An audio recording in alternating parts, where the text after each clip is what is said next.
ओम नमो भगवते वासुदेवाय। ओम नमो भगवते वासुदेवाय। ओम नमो भगवते वासुदेवाय। नारायणं नमस्कृत्य नरं चैव नरोत्तमं देवीं सरस्वतीं व्यासं ततो जयमुदीरयेत्। नष्टप्रायेष्वभद्रेषु नित्यं भागवत सेवया भगवतीरुत्तमश्लोके भक्तिर्भवती नैष्टिकी। कृष्णाय वासुदेवाय देवकीनन्दनाय च नन्दगोपकुमाराय गोविन्दाय नमो नमः। ओम अज्ञानतिमिरन्धस्य ज्ञानाञ्जनशलाकया चक्षुरोन्मिलितं येन तस्मै श्रीगुरवे नमः। श्रीचैतन्यमनोभीष्टं स्थापितं येन भूतले स्वयं रूप कदा मह्यं ददाति स्वपदान्तिकं। वन्देऽहं श्रीगुरो श्रीयुतापदकमलां श्रीगुरून् वैष्णवांश्च श्रीरूपं साग्रजातां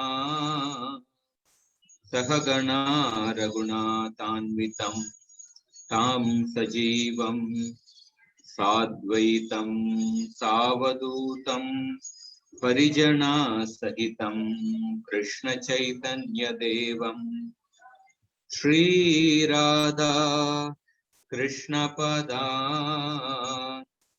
सहगणा ललिता श्रीविशाखान्वितांश्च। हे कृष्ण करुणा सिंधु दीनबंधो जगत्पते गोपेश गोपिका कांत राधा कांत नमोस्तुते। तप्त कांचन गौरांगी राधे वृंदावनेश्वरी वृषभानुसुते देवी प्रणमामि हरिप्रिये। वाञ्छाकल्पतरुभ्यश्च कृपा सिन्धुभ्य एव च पतितानां पावनेभ्यो वैष्णवेभ्यो नमो नमः।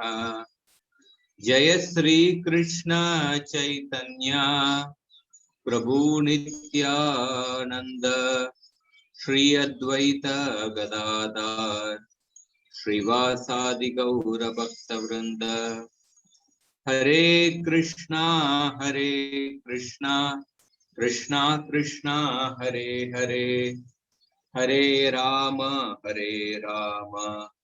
Ram Ram Hare Hare.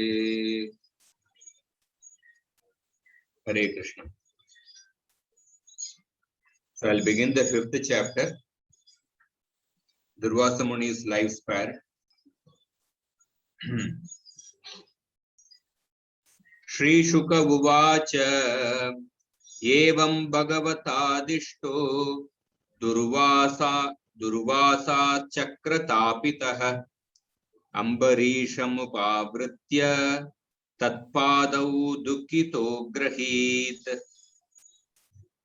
Shukadev Goswami said, when thus advised by Lord Vishnu, Durvasa Muni, who was very much harassed by the Sudarshana Chakra, immediately approached Maharaj Ambarish. Being very much aggrieved, the Muni fell down and clasped the king's lotus feet. So in this particular chapter, Ambarish Maharaj glorification of Sudarshan Chakra and appealing to Sudarshan Chakra to forgive Durvasa Muni, and then finally Durvasa Muni praising Ambarish Maharaj, they are described in this chapter. So Durvasa Chakra Tapitah, Durvasa were harassed by the Chakra. Ambarisham Upavritya Tat Padau Dukkito Grahit. He approached Ambarish and fell at his feet. Tasya sodyamamavikshya padasparsha vilajjitah astavi tadhare rastram kripaya pidito brusham. When Durvasa touched his lotus feet, Maharaj Amrish was very much ashamed. And when he saw Durvasa attempting to offer prayers, because of mercy, he was aggrieved even more. Thus, he immediately began offering prayers to the great weapon of the Supreme Personality of Godhead. Vilajjita. So when Ambarish Maharaj saw that, Tasyasa Udyamam Avikshya, when he saw that Durvasa Muni was attempting to actually praise him or attempting to touch his feet, Padasparsha, Ambarish Maharaj became very much ashamed, Vilajjitaha. And Pidita, seeing how he was aggrieved, how he was tormented with the Sudarshan Chakra, so out of compassion, seeing him suffering, he astavit. Astavit means it is coming from the dhatu stu stave. So Ambarish Maharaj started offering prayers to the weapon, Sudarshan Chakra. So we see the next series of verses from verse number 3 to 11. Ambarish Maharaj praises Sudarshan Chakra and then he's pleading to Sudarshan Chakra to stop troubling Durvasa Muni. Ambarisha Uvacha Tvamagnir Bhagavan Suryas Tvam Somo Jyotisha Patihi Tvamapas Tvam Kshitir Vyoma Vayur Matrendriyani Cha.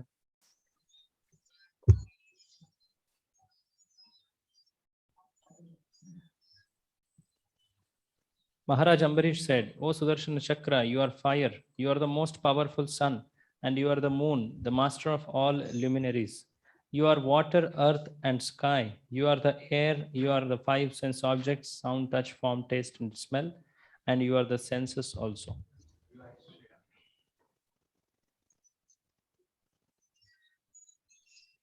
So I hope you're able to hear clearly. There is some problem, somebody can tell me directly, because sometimes I fail to see the messages. So Ambarish Maharaj is glorifying. So that day somebody asked, Sudarshan Chakra, is he a part of Vishnu Tattva or what is his position? As I heard, Sudarshan Chakra is a Jiva Tattva, but he comes under the category of Nitya Siddha, the eternal associates of the Lord. And he is different from Vishwaksena. Vishwaksena is a different associate of Lord. Sudarshan Chakra is different from Vishwaksena. Tvam Agnir, you are fire. You are the most powerful sun, Bhagavan Suryas, and you are the moon, Jyotisham Patihi, the master of all luminaries. Tvam Apas, you are water, earth and sky, Kshitir Vyoma, and you are the air, Matrendriyanicha, you are the five sense objects, and you are the senses, Matra and Indriyanicha. Sudarshana Namastubhyam Sahasrarachyuta Priya Sarvastra Gatim Vipraya Swasti Bhuyayi Daspate. O most favorite of Achyuta, the Supreme Personality of Godhead, you have thousands of spokes, O Master of the material world, destroyer of all weapons, original vision of the Personality of Godhead. I offer my respectful obeisances unto you. Kindly give shelter and be auspicious to this Brahman. Sahasra Ara, O thousand-spoked wheel, Achyuta Priya, O dearest of the Lord. Sarva Astra Gatin, O destroyer of all the weapons. and Idaspate, O master of the earth, Vipraya Swasti, give auspiciousness to this Brahmana. So Sudarshana, especially in the Sri Vaishnava Sampradaya, if you go in every temple, any Divya Desham or any Vishnu temple, Sudarshan will always, there will be an altar of Sudarshan. Sudarshan will have some place there. So just a little bit about Sudarshan I will speak. So Sudarshan is a weapon which never leaves the hand of the Supreme Lord. Lord Vishnu always holds the Sudarshan in his hand. Like usually when we hold something in our, when we are carrying something in our hand, after some time we feel actually burdened by that weight of that, and we want to keep that aside. But the Lord actually is, Lord Vishnu is always holding the Sudarshan Chakra. Because the Lord does not want a delay in protecting his devotees. So he does not keep the weapons down. I remember visiting some temples. In some temple, Sudarshan Chakra is in that posture, ready to be released from the Lord. Even in the Sudarshan Chakra in the hand of Lord Vishnu, there are different postures. Some are like in the ready to be released, about to get released. Like that, some deities are there. So some places, the Sudarshan Chakra, Sudarshan is called as Heti Raja. Heti Raja because he is the leader of all the weapons. Raja means a leader or king. Heti refers to the weapon or the cause of the death of the demons. Heti Raja, leader of all weapons. And Sudarshan, there is a Sudarshana Ashtakam. This stotra is composed by Vedanta Desika. So why? So this particular shloka was composed by Vedanta Desika for two reasons. Vedanta Desika is like in the Sri Sampradaya is like the Jiva Goswami in the Sri Sampradaya, we can say. So Vedanta Desika wrote many books. So at that time, when the people who are not accepting the Vedic authority, they were increasing in number. So there they started propagating their arguments for not accepting the Vedic authority. Vedanta Desika, in order to defeat those arguments, he wanted to write he was going to write a scripture called as Paramatma Banga to defeat those arguments. So before writing that particular scripture, Vedanta Desika wrote Sudarshana Ashtakam as a prayer to Sudarshana, so that he will be able to write that particular scripture, Paramatma Banga, to defeat the atheistic arguments. In our case, we can recite the Sudarshan Ashtaka so that we can understand the meanings of the Shastra. Vedanta Desika wrote Sudarshan Ashtaka before going to write the Shastra, so that the obstacles to write that particular book will get removed. Sudarshana is also known to give Arogya, Aishwarya and Ayu. Long life and wealth and good health. So, and also one more reason is explained that why Vedanta Desika wrote Sudarshana Ashtaka. There is a place called as Tirupuri. So there, in that particular village, the residents of that village were affected by a particular kind of fever, Vishajvara. So at that time, Vedanta Desika wrote Sudarshana Ashtakam, or he sang the Sudarshana Ashtakam and the residents of their village got cured of the Vishajwara. And this incident is also the proof that the Sudarshana will give Arogya. And in the Sudarshana Ashtaka, there is also a particular style in which the Sudarshana Ashtaka is actually composed. In each line, there are 4 lines in each of the verse. 8 verses, and there's a Palastuti, 9 verses. In each line, the first 3 letters are Krasva, Krasva, Krasva. Next 3 letters are Dirga, Dirga, and Krasva. And next 3 letters are Dirga, Krasva, and Rasva.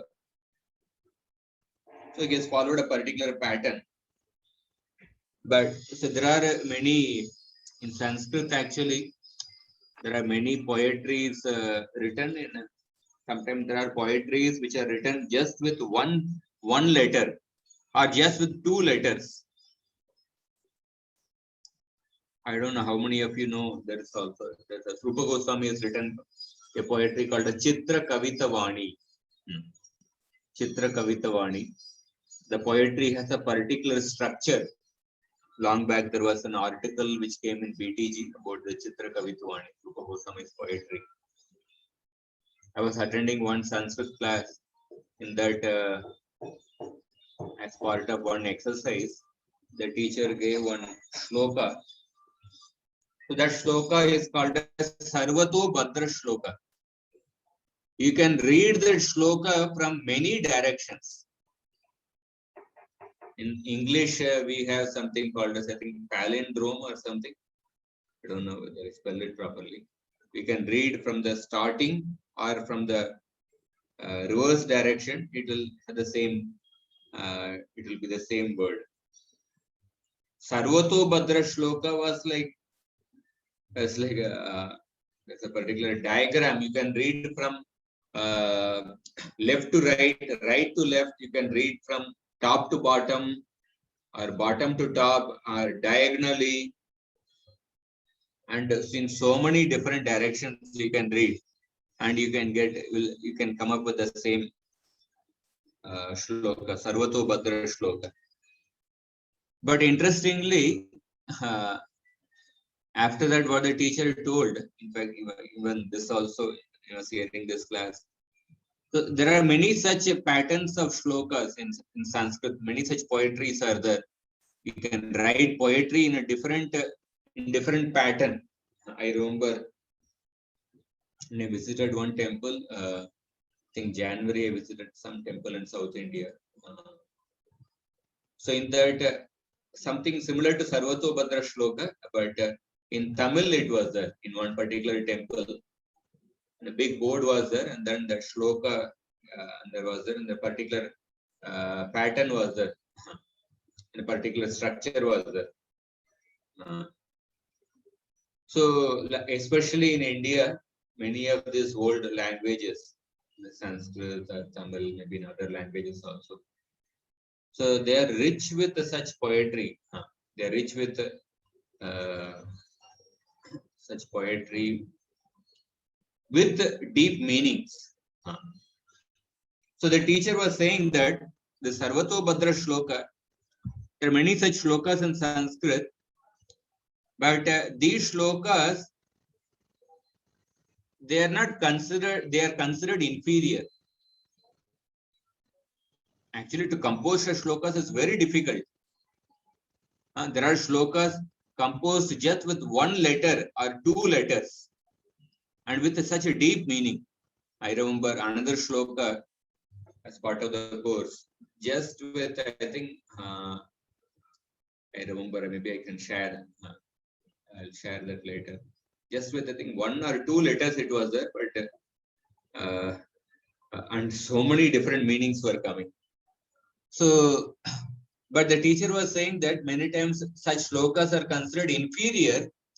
So the reason is that when a poet is composing such shloka, he gives more importance to the linguistic gymnastics. It is called as linguistic gymnastics. In the gymnastics sports, people can bend their body in such ways like people, others, audience get amazed. Similarly, these are called as linguistic gymnastics, but these are inferior shlokas because people become more focused on somehow bringing that particular pattern or a structure in the shloka, and the meaning of the shloka or the mood of devotion that goes in the background. What becomes prominent is somehow to impress the people with the linguistic gymnastics. Therefore, such shlokas are considered to be inferior.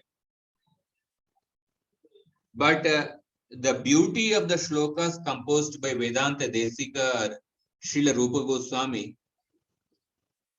they have composed such shlokas, even material skill point of view, from the point of view of the particular, say, material skill means composing with which match the particular patterns which will impress the people. Material skill point of view, it is so great. At the same time, they are actually composed with a deep devotion to the Lord, and they contain deep siddhanta, and they contain deep meaning. That is why there is a beautiful verse in which Baldev Vidyabhushan glorifies Srila Rupa Goswami. Devacharyam yam vidu sat kavitve. The exalted authorities consider Srila Rupa Goswami equal to the Brihaspati in his poetic skill, Sat Kavitve. Parasharyam Tattvavade Mahantahu. They consider Rupa Goswami to be equal to Parashara's son Vyasadeva in the elucidation of the philosophical truths in Tattva.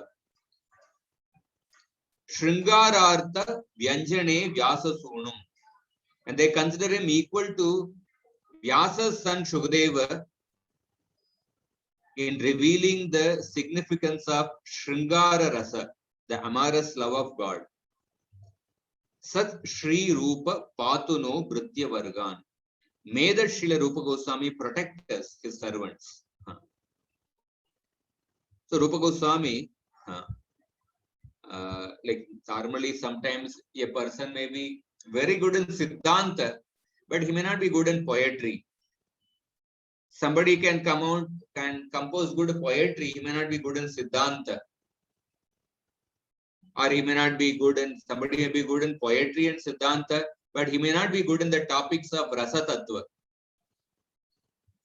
But Rupa Goswami is equal to Brihaspati in the poetry, equal to Vyasadev in the Tattva Vichar, and is equal to Shukadeva Goswami in revealing the Shrungara Rasa.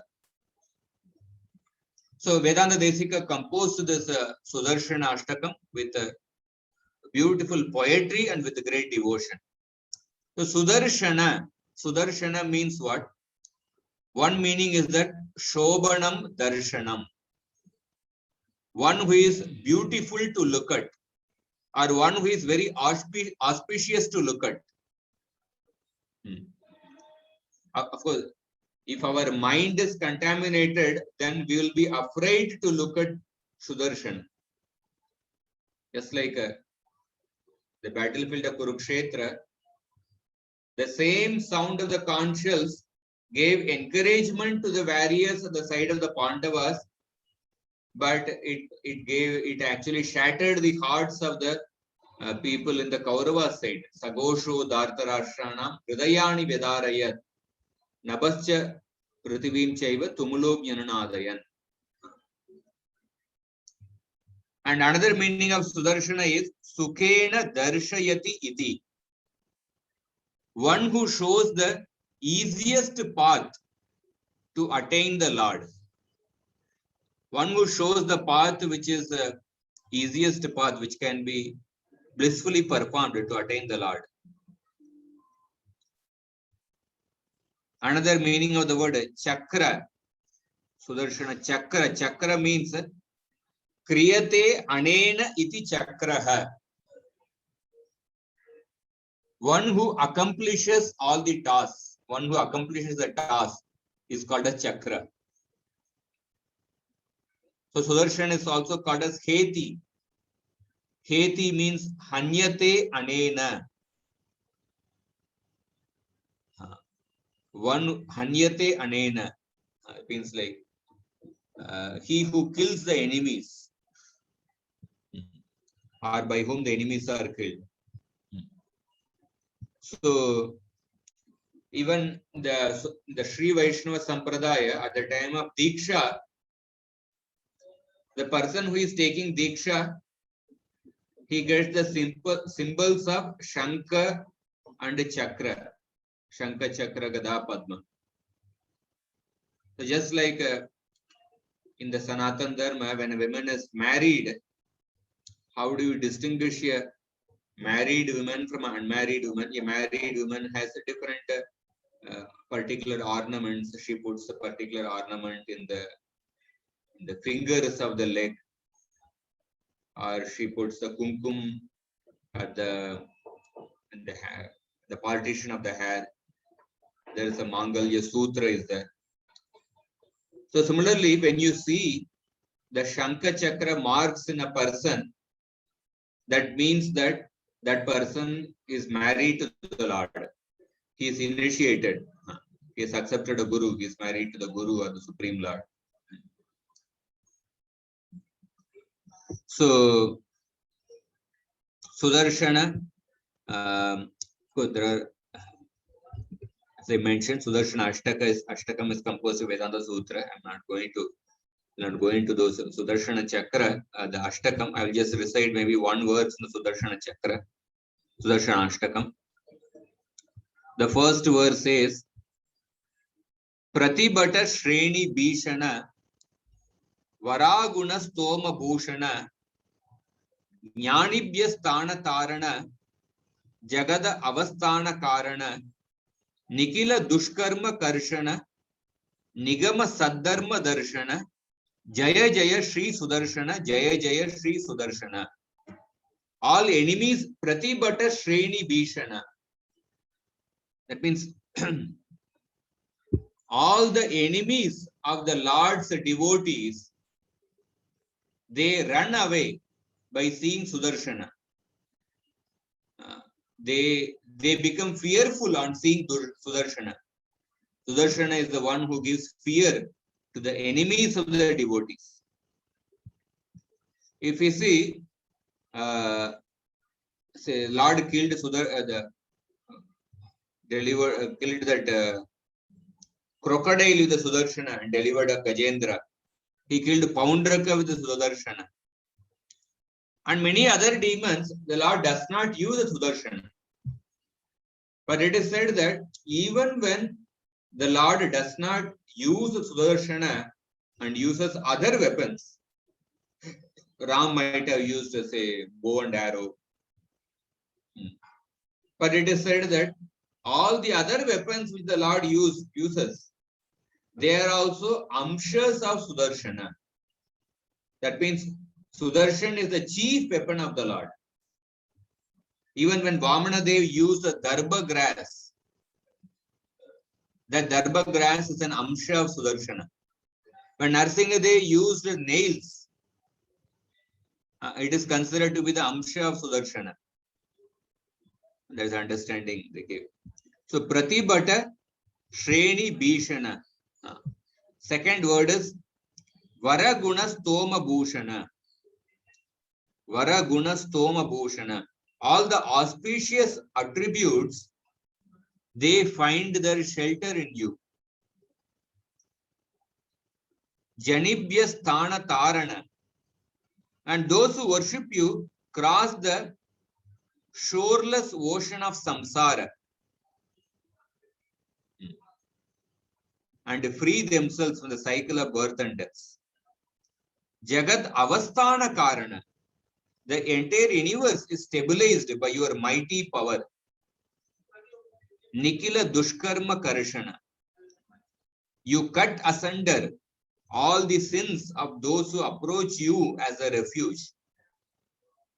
Nigama Saddharma Darshana. You bless all of your devotees with the knowledge about the righteous conduct prescribed by the Vedas. Nigama Saddharma Darshana. Jaya Jaya Shri Sudarshana. Jaya Jaya Shri Sudarshana. O Lord Sudarshana, of these auspicious attributes, all glories to you.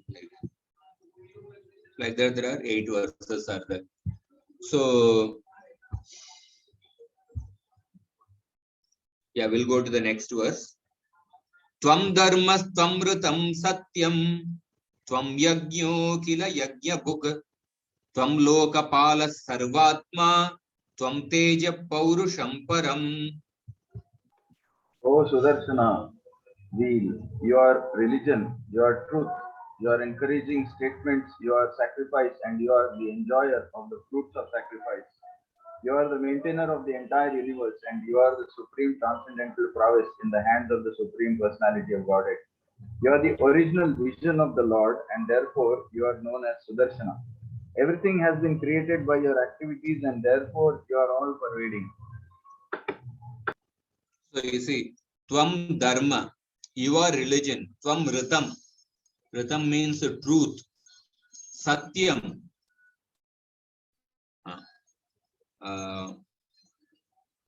Tvam ritam satyam. Tvam ritam, tvam satyam. You are the sweet words. And ritam means sweet words. As in the example 11.19.37, Vishnu Chakravarti said. And tvam yajna, you are the sacrifice. Akila yajnaku. You are the enjoyer of the fruits of sacrifice. Tvam lokapala, you are the maintainer of the universe. Sarvatma, you are the soul of all the beings. You are the pravas teja, paurusham, param. You are the power of Vishnu. So here, Prabhupada especially highlights on the word. Sudarshana means auspicious vision. From the Vedic instructions, we understand that this material world is created by the glance of the Supreme Personality of Godhead.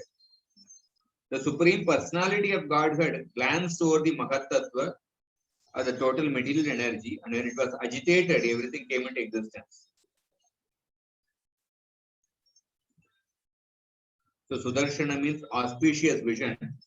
So by the glance of the vision of the Supreme Lord, the creation started. And especially in the, yeah. So one thing we find, I think it will come in the next verse purport. We'll discuss it at that time. 6th verse. Namasunaba kila dharma setave Yadharma Shila Suraduma Ketave Trailokya Gopaya Vishuddha Varchase Mano Javaya Adbhuta Karmane Grine. O Sudarshana, you have a very auspicious hub, and therefore you are the upholder of all religion. You are just like an inauspicious comet for the religious demons. Indeed, you are the maintainer of the 3 worlds. You are full of transcendental effulgence. You are as quick as the mind, and you are able to work wonders. I can simply utter the word Namaha, offering all obeisances unto you. Sunaba. O Sudarshana with an auspicious hub. Akhila Dharma Setave. I offer respects to you, the upholder of all bhakti, the upholder of the religion, Akhila Dharma Setave. Adharma Shila Sura Duma Ketave. You are the inauspicious comet. So Duma Ketu. Duma Ketu refers to the inauspicious comet, or you can refer to a fire, or you are like an inauspicious comet for the irreligious demons. Adharma Shila Sura. Trailokya Gopaya, the maintainer of the 3 words. Vishuddha Varchase, possessor of pure intelligence. Mano Javaya, traveling as quick as the mind. And Adbhuta Karmane, performer of astounding works. So I offer respects to you. I offer. So here Vishwanath Chakravartipad mentions in the previous verse it was mentioned that Tvam Dharma.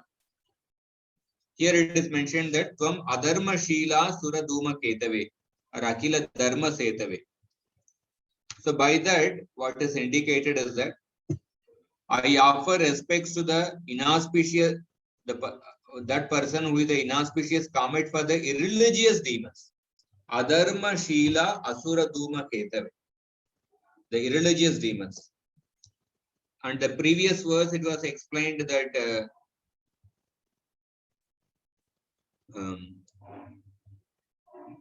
like in the first line, it is explained that Akila Dharma Ketave, one who is the upholder of all the dharmas, upholder of dharmas. So by these two statements, irreligious brahmanas and religious demons are excluded from the protection and destruction respectively. So Adharma Shila Sura Duma Ketave. So somebody is a brahmana, but he is religious. Somebody is born in a demoniac family, but he is religious. Then such a religious demon, he will not be subject to trouble by Sudarshana. But if somebody is born in a Brahmana family, but if he is adharmic, then he will be subject to trouble by Sudarshan. So Sudarshan does not distinguish based on a person's birth, whether somebody is a Brahmana family or in a demoniac family. Sudarshan distinguishes based on whether a person is actually following dharma or not. So that is the significance of the word Adharma Shila Sura Duma Ketave. Adharma Shila Asura Duma Ketave. And also we can say Akila Dharma Setave, the upholder of all bhakti.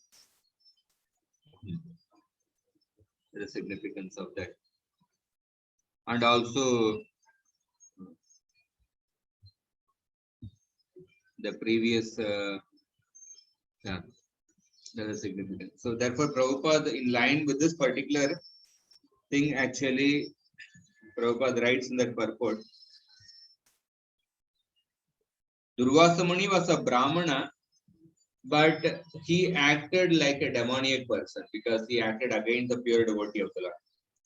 So although he was a Brahmana, but his activities were no better than that of the Asuras.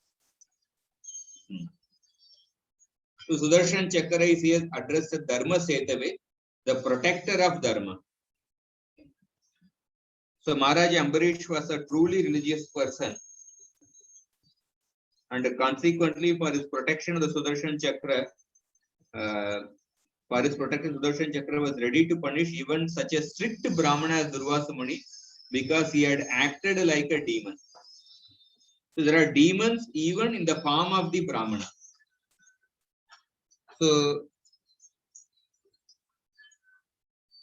like we have heard this Padma Puran verse, Archi Vishnu Gurushu Shila Gurushu Shila Naramatihi, that one who considers a guru based on the jati, or one who considers the Vaishnava based on the jati or from the caste or from the based on bodily designation, such a person is said to be having a hellish mentality.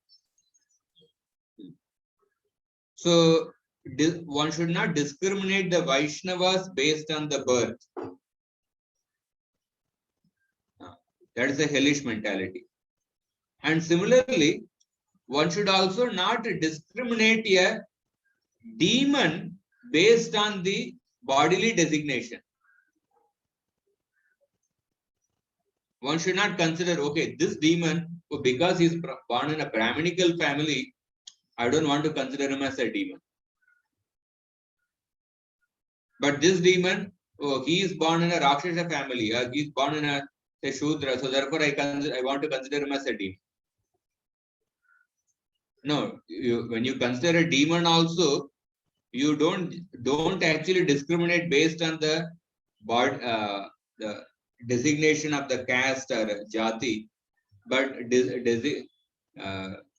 discriminate based on the demoniac mentality and the demoniac activity. So that principle of Chaturvanya Maya Srishtam Guna Karma Vibhagashah, Varnashram based on Guna and Karma, that also applies here. Just like in the case of a devotee, irrespective of the bodily designation, when you see the person is having the mindset of a devotee and is performing the activities of a devotee, then you focus on that. So similarly, in the case of the demons, irrespective of the family or the caste in which he has taken birth, irrespective of the varna, focus on the demoniac mindset of the person. And that is what the Sudarshan is doing here. Because Sudarshan, the fact that Sudarshan was chasing Durvasa Muni, although he is a Brahmana, that shows that Sudarshan focused on the demoniac mindset of Durvasa Muni. Because Durvasa Muni, although he was a strict Brahmana, he had acted demoniacally. Therefore, Sudarshan is chasing him. And that is the theme of the purport here. Sudarshan Chakra does not discriminate between the Brahmana demons and Shudra demons. Anyone against the personality of God and his devotees is called a demon. So therefore, one has to understand, judge a person based on the Guna and Karma. Yasya yal lakshanam proktam. Vyasadeva, the Narada Muni speaks this verse in the 7th canto. Prabhupada is paraphrasing that verse in the purport. If one is born of a Brahmana father, but his symptoms are demoniac, he is regarded as a demon. So Sudarshan Chakra is always concerned with annihilating the demons. Therefore, he is described as Adharma Shila Sura Dhuma Ketave. And is called Dharma Setave. Next verse. Tvat Tejasa Dharma Mayena Samhritam Tama Prakashascha Mahatmanam Duratyayaste Mahima Girampate Tvadrupametat Sadasat Paravaram. O master of speech, by your effulgence, full of religious principles, the darkness of the world is dissipated, and the knowledge of the learned persons or great souls is manifested. Indeed, no one can surpass your effulgence, for all things, manifested and unmanifested, gross and subtle, superior and inferior, are but various forms of you that are manifested by your effulgence.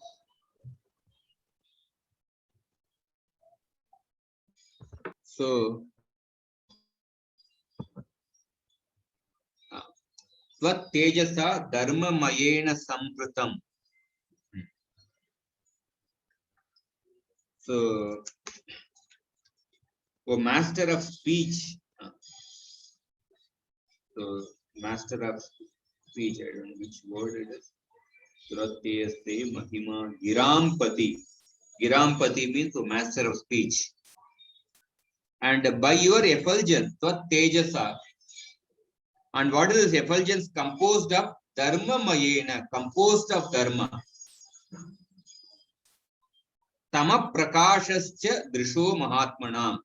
Tama Prakashascha, the darkness of the world is dissipated. Tama Samhritam Tamaha. By this effulgence, which is composed of Dharma, Samhritam Tamaha. The darkness is dissipated. Prakashascha Drisha Mahatmanam. The knowledge belonging to the great souls is manifested. Prakashascha Drisho Mahatmanam. And Duratyaya, no one can surpass your effulgence. Te Mahima. Te Mahima, no one can surpass your effulgence. Te means Tava Mahima. Tvad Rupam Yetat Sadasat Paravaram. Sad Asat, all things manifested and unmanifested. Sat and Asat. Para and Avara, superior and inferior, are but your various forms, Twadrupam. So the underlying mood of Ambarish Maharaj is that you must cure this Brahmana who thought he had some effulgence and powers. You destroy the darkness by your effulgence in the form of the vibhutis like the sun. You reveal knowledge belonging to the great souls and all sight by your effulgence. The universe is your form, since you are the Lord. This means that other powerful entities cannot show their power in another powerful object.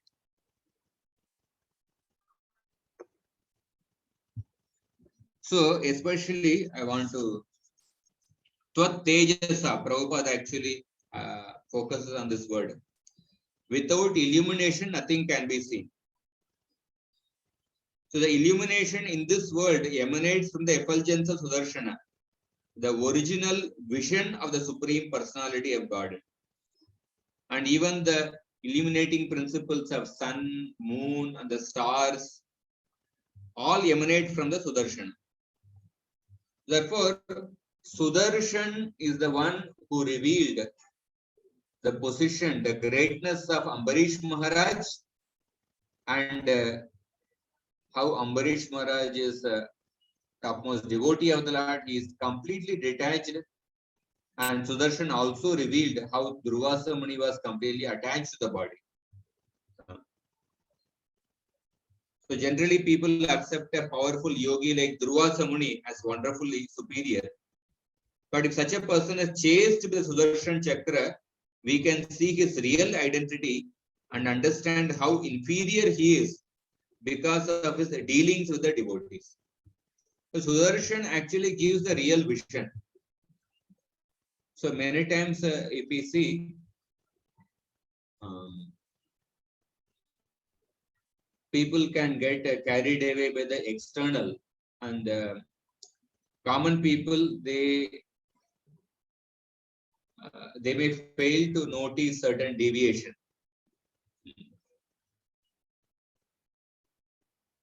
I remember there was one devotee, like very proficient in English, especially English language is like very proficient devotee. But he has lot of anti-dharmic leanings. That means like many of his thought processes are actually some of his thought processes are, they have a leaning towards anti-dharmic, which are against dharma, which are some kind of a leftist kind this thing. But many times common people, they get amazed by the proficient, excellent use of the English language, and they fail to note these anti-dharmic leanings. And sometimes there can be very dharmic people, proficient in Sanskrit language, and excellent, very expert and thorough with the, say, Panini Vyakarana, and very proficient. But they have a leaning towards impersonalism and Mayavad. And when the common people, they get amazed by his linguistic ability in Sanskrit, that they fail to notice this Mayavad, is leaning towards the Mayavad, or he's leaning towards the impersonalism, which they may not actually realize. So many times it happens actually. At least I saw in these two cases. Chaitan Charitamrita, we have the example that there was one Brahmana who composed a poem, glorification of Jagannath and Chaitanya Mahaprabhu. The devotees heard, they all like appreciated that poem like anything. But Swarup Damodar Goswami became very grave. And he said, oh, there is a serious mistake in this poem. He was very angry. He said, there is Apasiddhanta and Rasabhas in this poem. Just like when a president or a prime minister, suppose if he is going to eat in some place, any particular, say, dinner or any other place, something, I'm sure that there will be a team, the president's team or the prime minister team, they would eat that food before, or they would actually see how the food is going to be prepared. They would make a thorough checkup of everything. The Pune temple, when the president came for inauguration, you must be knowing how there was a thorough actually protocol. So just like when a president or prime minister is going to eat some place, there are other people who would be checking the quality of the food and the process involved in preparing the food, etc. And then only the president or prime minister would be allowed to eat. Similarly, when somebody would present, would present something to some literature to Chaitanya Mahaprabhu, before that it would be checked by Swarup Damodar Goswami for Apasiddhanta and Rasabhas. And common devotees were not able to detect it because they got carried away by the external language and they failed to detect the deviation there. Swarup Damodar Goswami could detect that. So many times it happens. Sometimes in the devotee circle, a devotee, a leader, we may not find deviation in the form of, they will say, oh, Krishna is another Supreme Lord, Shiva is the Supreme Lord, or Bhakti is not the process of worshipping Krishna or holiness. Such kind of deviation we may not find. But that is something like you can immediately detect. But there can be other deviations in different decision making or leadership principle or management principle. There are other deviations which are based on the principles of adharma, which are outside the principles of adharma. And many times common people may not be able to detect that because the same person who may be speaking or writing, they may be so proficient, they may have a great charisma, or they may be expert in, say, in their English language or something. Somebody may fail to take notice of that.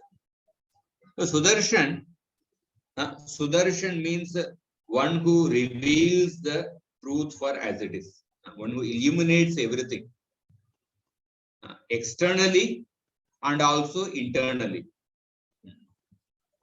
Externally, it illuminates everything through sun, moon, fire. It internally illuminates one by giving the true knowledge.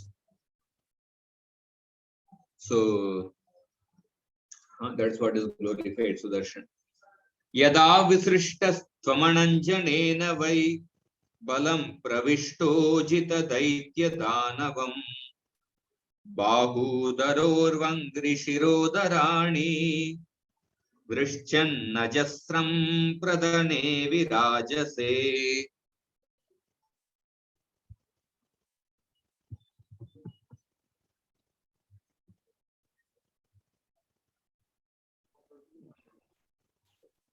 O indefeatable one, when you are sent by Sudarshan, Supreme Personality of Godhead, to enter among the soldiers of Daityas and Danavas, you stay on the battlefield and unendingly separate their arms, bellies, thighs, legs, and heads. So, Sudarshan is here, Ambarish is glorifying that when sent with the Supreme Lord, you only enter the soldiers of the demons, you stay on the battlefield and incessantly cut off their arms, bellies, thighs, legs, and heads. So Sudarshan is saying that I desire to play with this Brahmana. Ambarish is saying, no, your place of play is the battlefield of demons. O unconquered chakra, Ajita, sent by the Lord, you enter the ranks of the demoniac troops. You enter the troops with strong demons. You cut off their arms and other limbs in the battle. So there is also in the sixth canto, in the Narayana Kavacha prayers, there is a prayer offered to Sudarshana. Chakram Yuganta Nala Tigma Nemi Brahmat Samantar Bhagavat Prayuktam Dandagdi Dandag Ari Mashu Kaksham Yata Vatasako Hutashaha. Set into motion by the Supreme Personality of Godhead and wandering in all the four directions, the disc of the Supreme Lord has sharp edges, as destructive as the fire of devastation at the end of the millennium. As a blazing fire burns dry grass to ashes with the assistance of the breeze, may the Sudarshan Chakra burn our enemies to ashes. Sattvam Jagatrana Kalaprahanaye Nirupita Sarvasahogata Viprasya Chasmat Kuladaiva Hetave Videhi Bhadram Tadanugrahohina. O protector of the universe, you are engaged by the Supreme Personality of Godhead as his all-powerful weapon in killing the envious enemies. For the benefit of our entire dynasty, kindly favor this poor Brahmana. This will certainly be a favor for all of us.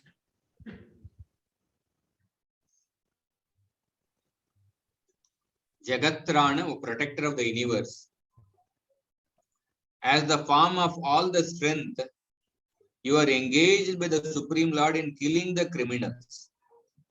Kalap Prahanaye. For the benefit of our entire dynasty, Asmat Kula Daiva Hetave. As a favor to us, Anugraha, please actually Videhi Bhadram Viprasya. Favor this poor Brahmana. So Sudarshan is saying that I have been engaged by the Lord for killing your enemies. Ambarish is saying that is not the only engagement. O deliverer of the universe, as the form of all the strength, Sarva Saha, you have been engaged by the Lord for killing the criminals. So therefore, tolerate the offense of the Brahmana. Sarva Saha also means that Sarva Saha one meaning is that the form of all the strength. Or another meaning is that the chakra which tolerates all of our offenses. So Ambarish is saying that please tolerate the offense of this Brahmana. This Brahmana is not my enemy. Do something auspicious for this Brahmana so that our dynasty can have good fortune. So Krishna says in the 12th chapter, Adveshta Sarva Bhutana Maitraha Karuna Yevacha. My devotee, he does not envy anybody. The most difficult person to not envy is the person who hates us, or is the person who hates not only mentally but even verbally. Not only verbally, or even more difficult to not hate a person, to not be envious of is that person who caused physical harm to us, to kill us.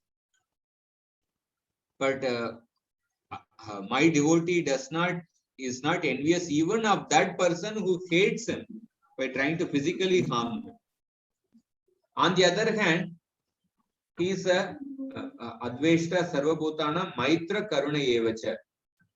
He is actually a kind friend of that person, and he is actually merciful towards that person. So this quality of a devotee is exemplified by Ambarish Maharaj in this particular verse, in this particular episode actually. He is praying for that person who tried to kill him. yadyasti dattam ishtam va swadharmo va swanishtitah kulam no vipradaivam ched dvijo bhavatu vijvaraha. If our family has given charity to the proper persons, if we have performed ritualistic ceremonies and sacrifices, if we have properly carried out our occupational duties, and if we have been guided by learned Brahmanas, I wish in exchange that this Brahmana be freed from the burning caused by the Sudarshan Chakra. So Ambarish Maharaj, he says, Yadi asti dattam. If I have given charity to the proper persons. Yadi asti dattam ishtam. If I have performed the sacrifices. If I have performed the prescribed duties properly. And if I have given shelter to the Brahmanas. Kulam no vipra daivam. May this Brahmana be freed from the burning. That means Ambarish Maharaj, whatever pious activities I have performed, let those pious credits be used for protecting this Brahmana. So one thing, if you find there's a similar statement made by Arjuna just before killing Karna. In the case of the Arjuna, just before releasing that astra to kill Karna, Arjuna speaks a verse like, if I have properly respected the Brahmanas, if I have given charity, if I have performed prescribed duties, if I have done this, let this astra kill Karna. Like that, he offers a prayer and then releases. So there is one fine difference between a genuinely devotee, genuinely a dharmic soul versus people who pose to be dharmic but who are not actually truly dharmic. In the case of Karna, when his chariot wheel was struck in the wheel, you must read those statements spoken by Karna. Karna says that people say that Dharmo Rakshati Rakshataha. Dharma will protect a person who protects Dharma. But there is, what is the use of performing Dharma? This statement is not true. Because I have performed Dharma throughout my life. But right now, when at the time of my great need, the Dharma is not protecting me. My chariot wheel is stuck.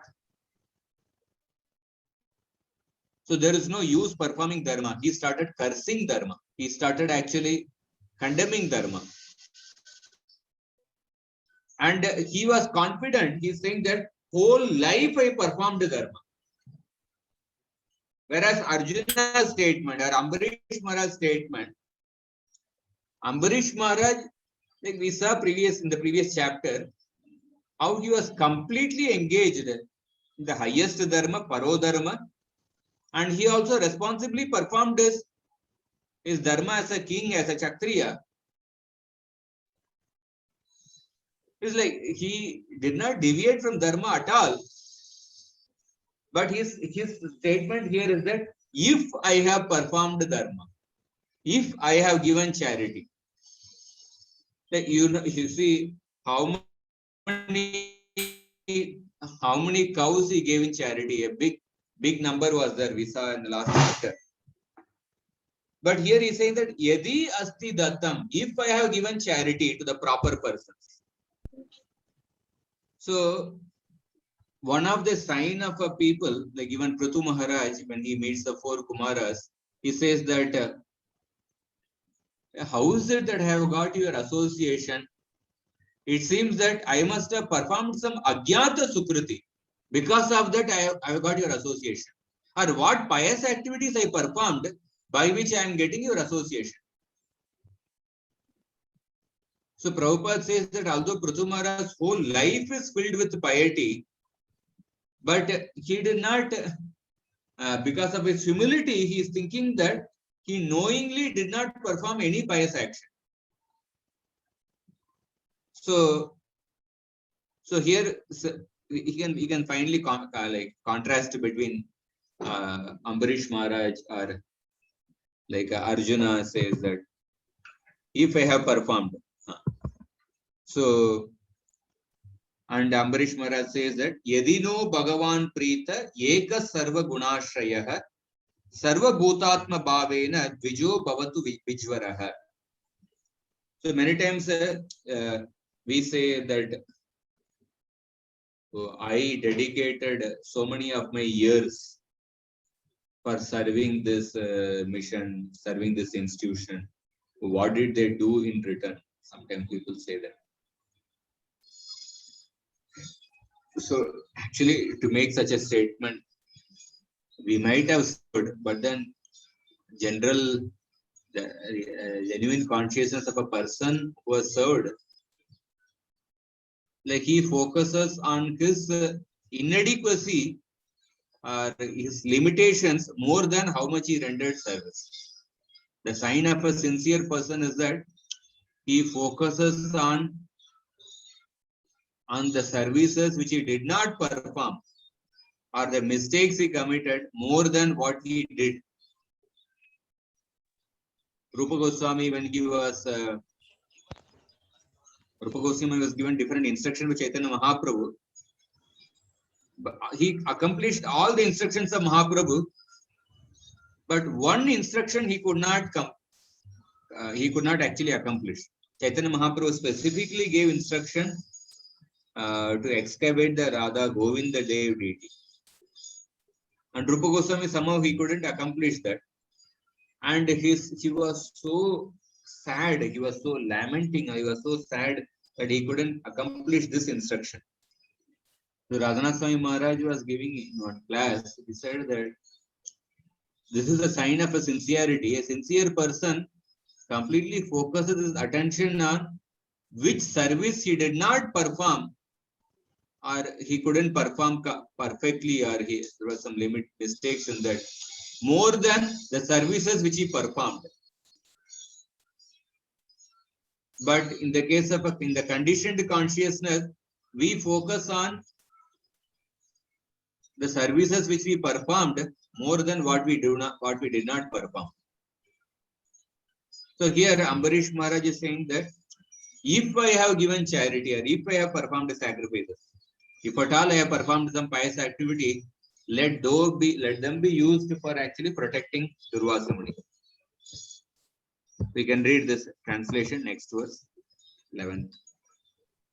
If the Supreme Personality of Godhead, who is one without a second, who is a reservoir of all transcendental qualities, and who is the life and soul of all living entities, is pleased with us, we wish that this Brahmana, Durvasa Muni, be freed from the pain of being burned. So Ambarish Maharaj saw that the chakra is still not shown. It's not actually it's not protecting Durvasa Muni. Then Ambarish Maharaj made a stronger oath. If the Lord is pleased with us, since he has love for all beings as his very self, Ambarish Maharaj is not considering himself to be very special. I am special, therefore Lord must be pleased with me. He is not thinking like that. Because the Lord has love for all beings as his very self. So if the Lord is pleased with us, may this Brahmana be freed from the pain of being burned. So, should we take a break now?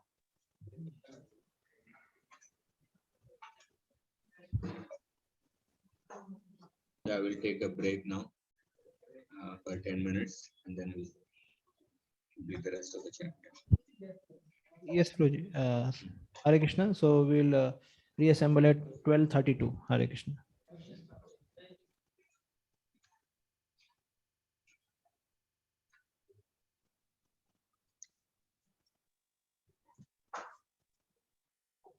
This many times, many ISKCON devotees have very narrow understanding of what is demigod worship. Demigod worship, what Krishna says, Kamesthayate Shadajnana, what he is actually condemning is that considering the Devata to be independent of Krishna, That is what is something condemned. Considering him to be independent of Krishna and worshipping Krishna, worshipping the Devata for some material benefits, for one's enjoyment, which is actually perishable, that is what is condemned. Worshipping the Devata for getting some resource in the service of Krishna, that is never condemned. Arjuna worshipped, Arjuna got from Indra different weapons, Arjuna got from Agni different weapons. Arjuna performed austerities and he got pleased Shiva, and then he got different weapons.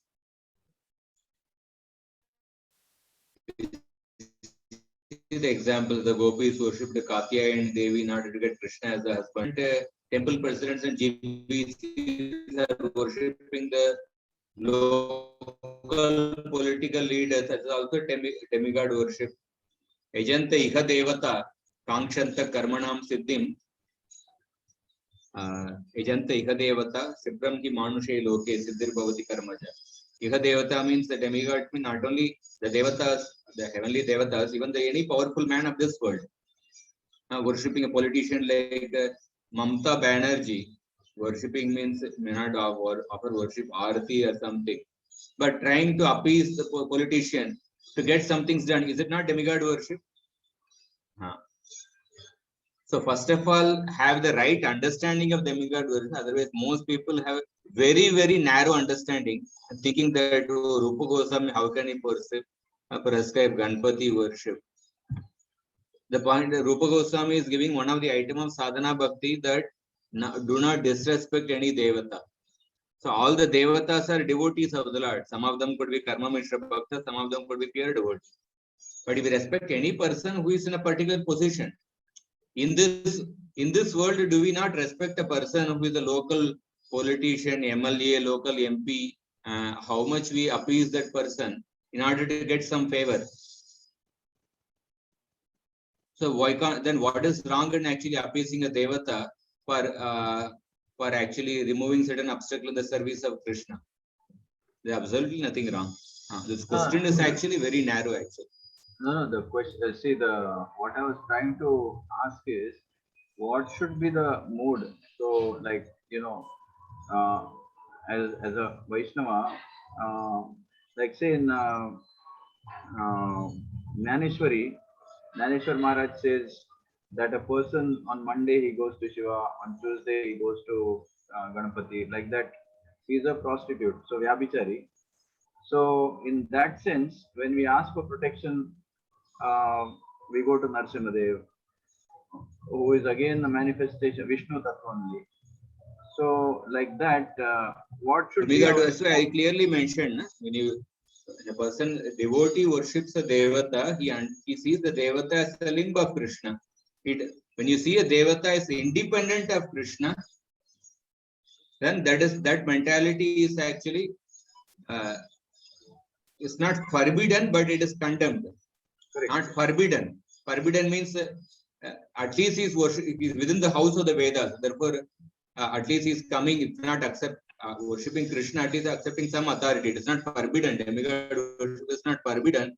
But considering the Devata to be independent of Krishna, that is condemned. When a devotee worships a Devata, one can see, he sees the Devata as the limb of Krishna. He worships the Devata for getting some particular resource in the service of Krishna. That's what I mentioned, appeasing the different politicians. That's also demigod worship, which you are anyway doing. Then why do we actually condemn somebody worshipping some Ganpati or something for getting some particular resource in the service of Krishna? When you become sick, you go to a doctor. He is powerful in the field of medicine. He is also like a devata. You are going to him to get cured of the disease so that you can serve Krishna. Similarly, what is wrong in actually going to a devata to get cured of something in order to serve Krishna? Yes. Absolutely nothing wrong. And the other following question is Ganapati, because demigods means they are affected by the modes. I was asking Radhesham Prabhu that Durga, specifically Durga, when she curses, who is that? She curses Chitraketu. In that Sandarbha, I asked whether how can Durga get angry? He said that Durga is beyond the modes. I mean, she's the controller of the modes. So the conclusion was she is not affected by the modes.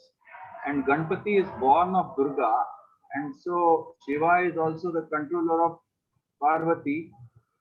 Both are beyond the modes. Ganapati also should be beyond the modes. Then uh, how can they be a demigod? That's another confusion that sometimes comes. See, Devata is a particular post.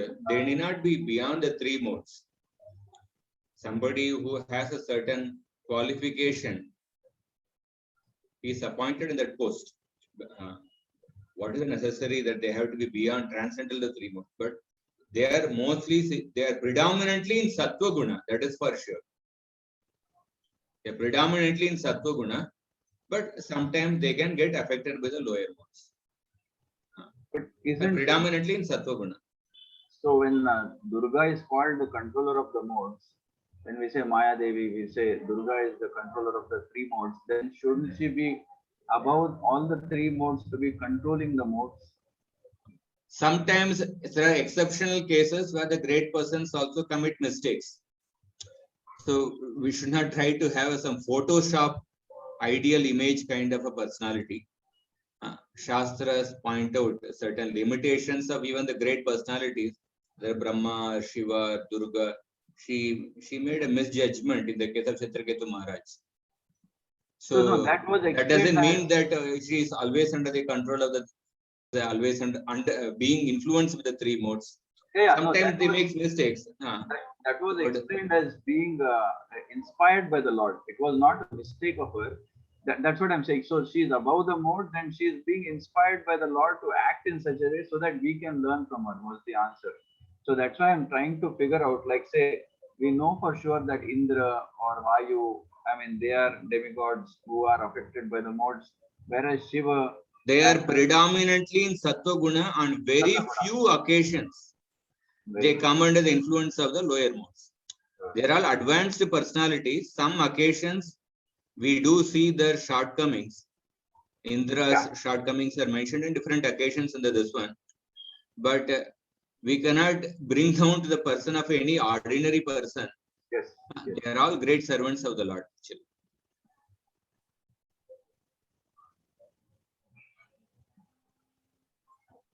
So essentially, there are sometimes chaste devotees of the Lord. Prabhupada says in one purport in Queen Kunti, even for material things also they don't approach anybody other than Krishna. Sati, a chaste devotee, they may not approach even any other devata, even for getting some material benediction. But that doesn't mean that some devotees approaching some devata to get some resource for serving Krishna, to get some obstacle cleared, that doesn't disqualify that person as a pure devotee. You have to understand the definition of pure bhakti given by Rupa Goswami is jnana karmadi anavrutam. Bhakti is not covered by jnana and karma. Pure bhakti should not be covered by jnana and karma. So when a person is doing some particular demigod worship, but you ensure that does not cover your bhakti. That depends on based on one's attitude. But if a person is the demigod worship, if a person starts, if that becomes prominent and the bhakti is neglected, if a person thinks that then it can cover one's bhakti. So therefore, jnana karmadi anavrutam, that statement itself shows that while living in this world, we will have to perform different elements of jnana and karma, fruitive activities, different angas of fruitive activities on the path of jnana marga. So, but we have to perform them in such a way that they don't cover our bhakti. That's what. Even the Vishwanath Chakravartipad says that first 6 chapters talk about karma yoga. The last 6 chapters talk about jnana yoga. Middle 6 chapters talk about bhakti yoga. The first 6 chapters and last 6 chapters, they are compared to the body. The middle 6 chapters are compared to the soul. So when you talk about, so Bhakti Yoga is the soul, the heart of the Gita, the soul of the Gita. But that doesn't mean like just the Karma Yoga and Jnana Yoga are like the body. So just in our case itself, body is necessary to perform Bhakti Yoga. We have to do the needful. We have to take care of the body. But at the same time, we cannot become completely absorbed in taking care of the body. So body can be compared to the Karma Yoga and Jnana Yoga. We will have to, while living in this world, we will have to perform the activities of Karma Yoga and Jnana Yoga. We will have to perform our Varnashram duties. We will have to perform different elements of Jnana, some austerities or yoga or Brahmacharya Vrata, different other things. We have to perform them, but we cannot become completely get absorbed in them. When we get completely become absorbed in Karma and Jnana, then that means that Bhakti is covered by Jnana and Karma. So same principle, demigod worship. When a devotee is worshipping, demigod means any powerful man of this world. So sometimes devotees become super sensitive. If a person goes to a, say, Ganpati temple or Durga temple, oh, how can you go there? You are a deviant or you are fallen. But then demigod means any powerful man of this world. And when you go to some doctor who is powerful in that field, when you go to some local politician, when you go to a politician to appease him, that time we don't raise question. That's also demigod worship only. So therefore, we have to understand the demigod worship with the proper perspective, how it's important. Another question, one born in what is the role of Sudarshana in Gaudiya worship? Sudarshan Narasimha Yajnas are famous in ISKCON today.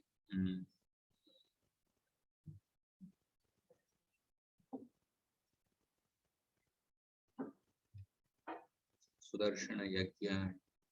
Yeah.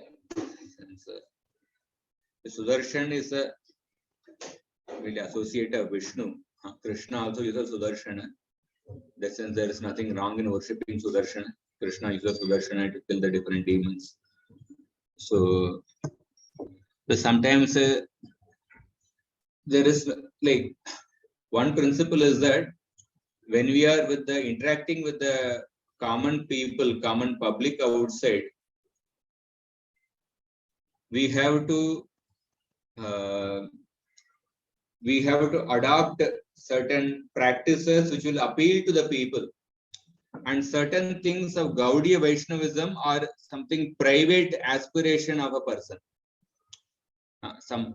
Somebody's private aspiration cannot be imposed on the public thing.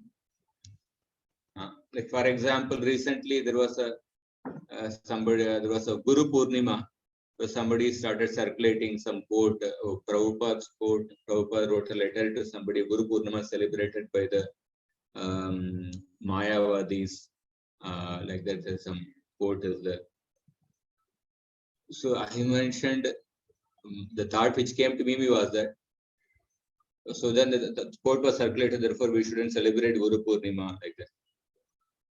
So I said, like we have World Yoga Day being celebrated in ISKCON, like in Govardhan Eco Village, they celebrate World Yoga Day. World Yoga Day, it was not even started by, it is not even within the Vedic, this one, it was just started a few years back by Prime Minister Modi. But because it is famous, it is becoming famous all over the world.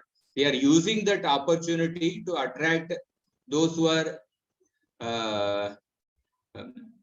attracted to yoga, in order to teach them something, in order to actually through them also teach them Gita or educate different things. Although within the Gaudiya Vaishnava practice, there is nothing called as World Yoga Day. But we are using that in order to reach out to the people. So Guru Purnima is especially quite famous among all the Dharmic communities, whether the Vaishnavas or Shankaracharya's followers or everyone. And Guru Purnima celebrated as the Vyasadev's appearance day. First of all, Prabhupada's quote, one of the basic fundamental problem of using Prabhupada's quote is that when you make, and when an Acharya is giving some particular quote, first try to understand which circumstance he spoke that quote, whether it's a private quote or a public one, and what was the background of the person to whom Prabhupada is speaking.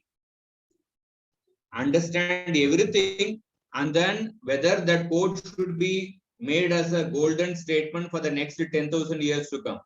So there is a contextual element, and there is a for every quote of an Acharya, for this one, there is a contextual aspect of that, and there is a universal aspect of that. We have to learn to discriminate between the contextual one, time, place, or circumstance, and the universal aspect. That which is the universal aspect, that should be applied for all time. Contextual aspect should be kept as a contextual thing. So this has to be understood. So therefore, what I was saying, the question was about, yeah, this Sudarshan Gaudiya version. Yeah, in the Guru Purnima. So Guru Purnima is famous among the common people. So it could be used to educate people about who is a real Guru. What are the characteristics of a true Guru? What is the contribution of Vyasadeva? Because that is an occasion where people sentimentally, they may worship different gurus, etc. But although Prabhupada could have said, okay, this is not this thing of Mayavadi's worship or something, but it seems it's a very good opportunity to educate people about the Guru Tattva, everything. And we anyway do it for World Yoga Day. There is no Prabhupada quote, there is absolutely no Prabhupada quote for celebrating World Yoga Day, but we do that to educate people about different things. So therefore, that these things have to be under, like Sudarshan Yajna or something. I don't know exactly what it is, but the point is, some things when we are dealing with the common people, we have to use certain methodologies or this thing in order to bring them close to the Sanatan Dharma. And some of the certain core aspects of Gaudiya Vaishnavism, that can be the discussion among the devotees, practitioners, that cannot be imposed for the general common people. There was one Janmashtami celebration. Thousands of people had come a few years back in one place in Bombay. And so some devotees were scheduled, to give a talk, and there was one devotee who was just pleading with the organizer, I just want to say a few words, and please allow me to say, like that, the devotee was saying. And then somehow, because he was asking repeatedly, then the devotee gave the mic. Then this devotee took the mic, and then what he said, he started by saying, actually, Krishna is not the son of Devaki and Vasudeva.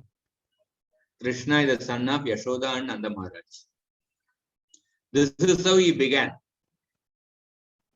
It is a truth, but is this? It is a true. It is a private truth of the Gaudiya Vaishnavas. It is a Shastric truth, but for the common people, where there are thousands of people present, is this the truth you are going to begin with? Actually, the common people, you have to speak about the external reason for Krishna's appearance in this world.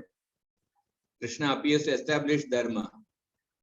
The internal reasons, in the internal aspect, they are meant for the devotees, a private discussion. So therefore, sometimes for common people, sometimes we may adopt different methods to bring them close. That's not something. This thing, we cannot impose the Gaudiya Vaishnava Siddhanta truths, especially the rasa aspects of the truths, to the common public. This one. So therefore, this one is something which came to my mind. One born in non-Asura family does not have inclination to defy the Lord like Asura. He may be born as a devotee, but due to material infatuation, he may behave wrongly, like Indra in some episodes, like Prutu, Govardhan Leela. Lord doesn't treat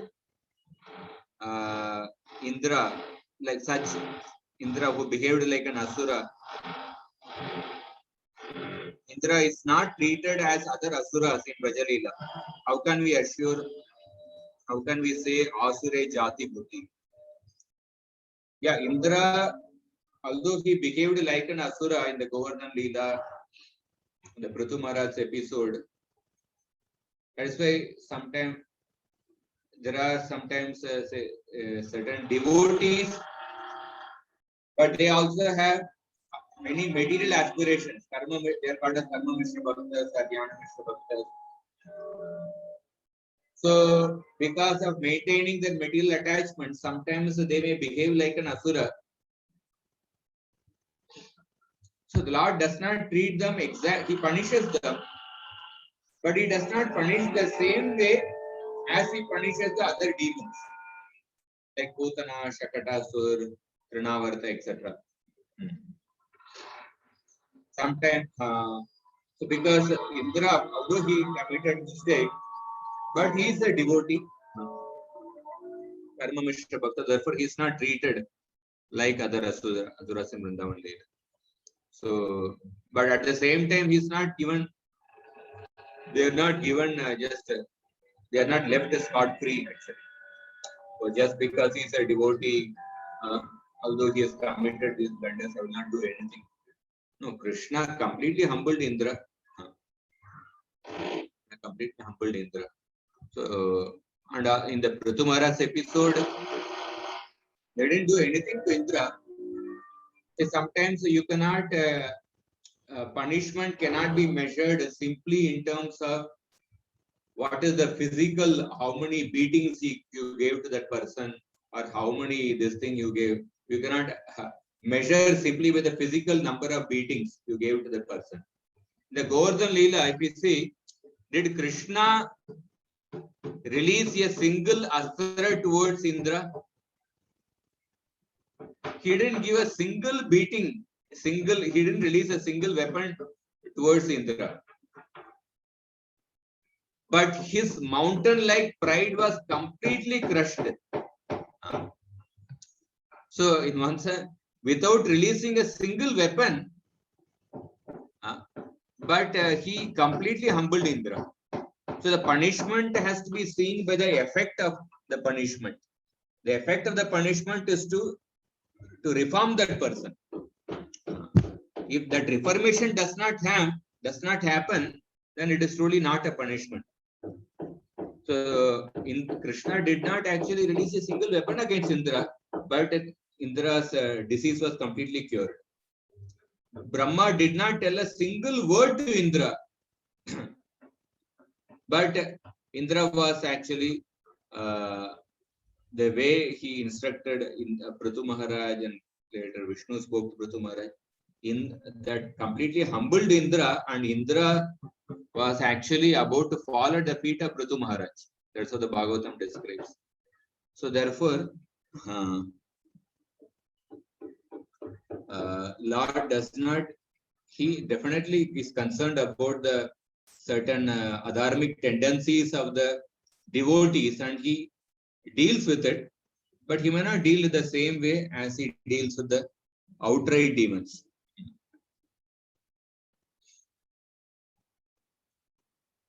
So I'll go ahead. I want to finish this chapter.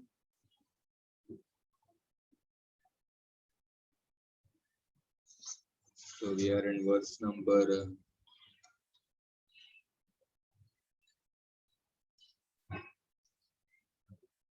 12. Iti samstuvato rajño Vishnuchakram sudarshanam ashamyat sarvato vipram pradakhat rajayanchaya.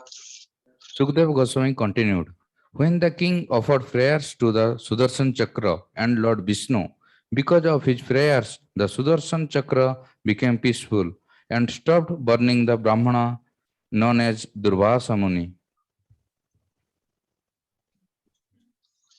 So Sudarshan Chakra stopped burning Durvasa. Tamukto Stragni Durvasa Swastimam Sataha Prashashamsa Tam Urvisham Yunjana Paramashishaha. So Durvasa Muni became freed from it, he became joyful and he started praising Ambarish Maharaj. Aho Ananta Dasanam Mahatvam Drishta Madhyame Kritagasopi Yadrajan Mangalani Samihase. Durvasa Muni said, "My dear king, today I have experienced the greatness of devotees of the Supreme Personality of Godhead. For although I have committed an offense, you have prayed for my good fortune." So Durvasa Muni is saying that although I committed so much of offense to you, but still you prayed for my good fortune. And today I have witnessed, I have experienced the greatness of the Lord's devotees. So you see that the greatest power of a devotee, which cannot be exhibited by the karmis, jnanis, and yogis, is the power to forgive. So forgiveness is the identity card by which we can identify a real Vaishnava. You are going in a train, somebody is coming to check your ticket, but if it's in a normal clothes, you are not sure whether it's a bona fide TC or not. Then you'll ask immediately, show me your identity card. So identity card is that which actually is a proof that that person is a government official, irrespective of the fact that whether he is wearing the uniform or not. So similarly, this quality of non-enviousness and forgiveness, both are actually interrelated. Only who is not envious can forgive. That quality is like an identity card by which we can identify a real Vaishnava. So if a person wants to love God, one must learn to forgive. As soon as Radhanath Maharaj mentioned, one should not just tolerate the insults and harsh words, but also forgive with a peaceful mind. So love is the everlasting capacity to forgive endlessly. Prema is defined as the everlasting capacity to forgive endlessly. The greatest power of those who are learned and realized is the power of love and the power of forgiveness. So tolerance is the ability to forgive even when we are offended. Dushkara konu sadhunam dushtyajo va mahatmanam yai sangrahito bhagavan satvatam rishabho harihi. For those who have achieved the Supreme Personality of Godhead, the master of the pure devotees, what is impossible to do and what is impossible to give up? So dushkara konu sadhuna, what is impossible to do and what is impossible to give up, dushtyaja, for the devotees who have achieved the Supreme Lord. Sangrahito Bhagavan, the master of the pure devotees. So what mercy is impossible for them to give and what offense is impossible for them to overlook. Just as others take wealth, they take the Lord, but the Lord, after being taken, steals their hearts. So this verse, Durvasa Muni is amazed. He's saying that when a person has developed a love for the Lord, the devotee is able to give up any amount of envy and to forgive others. There's a similar verse which comes in the 10th canto. Kim dussaham nu sadhunam vidusham kim apekshitam kim akaryam kadaryanam dushyajam kim dhritatmanam. Kim dussaham, what is painful? What is painful for saintly persons who strictly adhere to the truth? how could there not be dance for pure devotees who know the Supreme Lord as a substance? What deeds are forbidden for persons of the lowest character? And what cannot be given up for the sake of Lord Krishna by those who have fully surrendered at his lotus feet? Dushyajam kim dhritatmanam. So here, this verse comes after the 6 children born to Vasudeva and Devaki. They were killed by Kamsa. Actually, Vasudeva takes all those 6 children to Kamsa, according to his promise. Then Kamsa kills them. So at that time, Shukdev Goswami speaks this verse.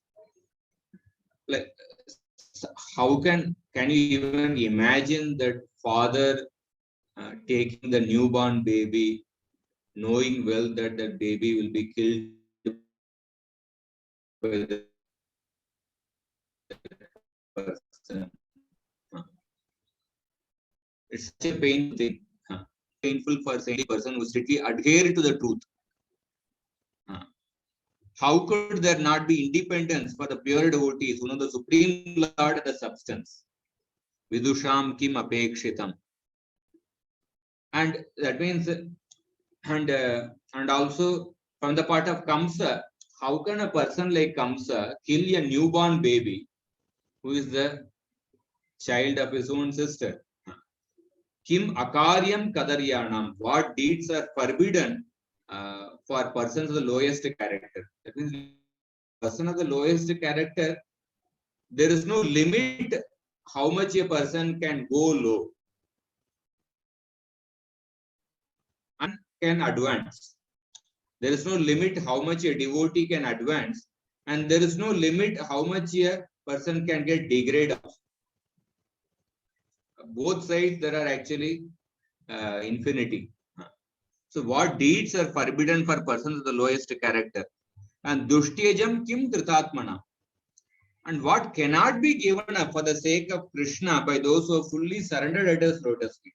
So for the sake of Krishna, Vasudeva and Devaki, they could even give up.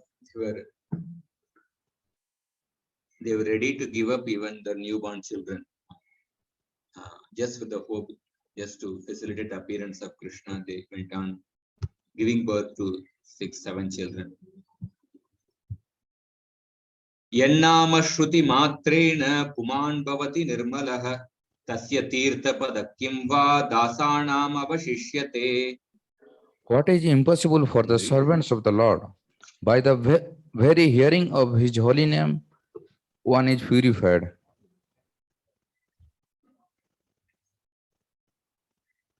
So, Rajan anugrhitoham tvayati karunatmana madagam prishtatakritva prana yanme virakshita. O king, overlooking my offenses, you have saved my life. Thus, I am very much obliged to you because you are so merciful. So, Ati Karuna Atmana, you are so merciful that since you overlooked my offenses and saved my life. And expecting the return of Durvasa Muni, the king had not taken the food for 1 year. Maybe, I think for 1 year, Sudarshan was chasing. So almost it appears that Ambarish had fasted for 2 years, it looks like. Ambarish had not taken his food. Therefore, when the sage returned, the king fell at his feet and pleased him and fed him sumptuously. Prasadya samabhojayat.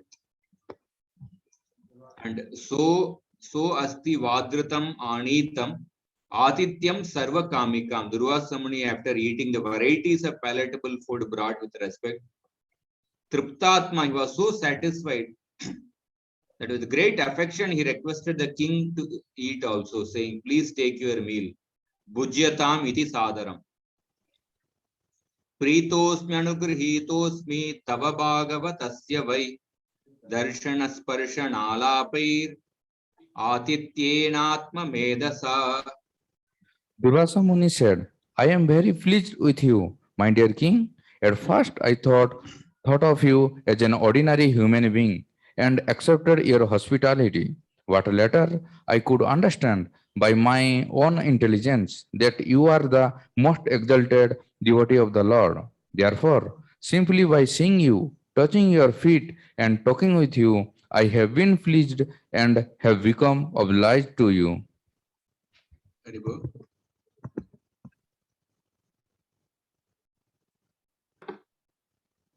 Therefore, simply by seeing you, touching your feet, and talking with you, I have been pleased and have become obliged to you. Okay. So Durvasa Muni is expressing his gratitude. Preetosmi, I am very pleased. Anugrahitosmi, being favored by my intelligence and by your hospitality.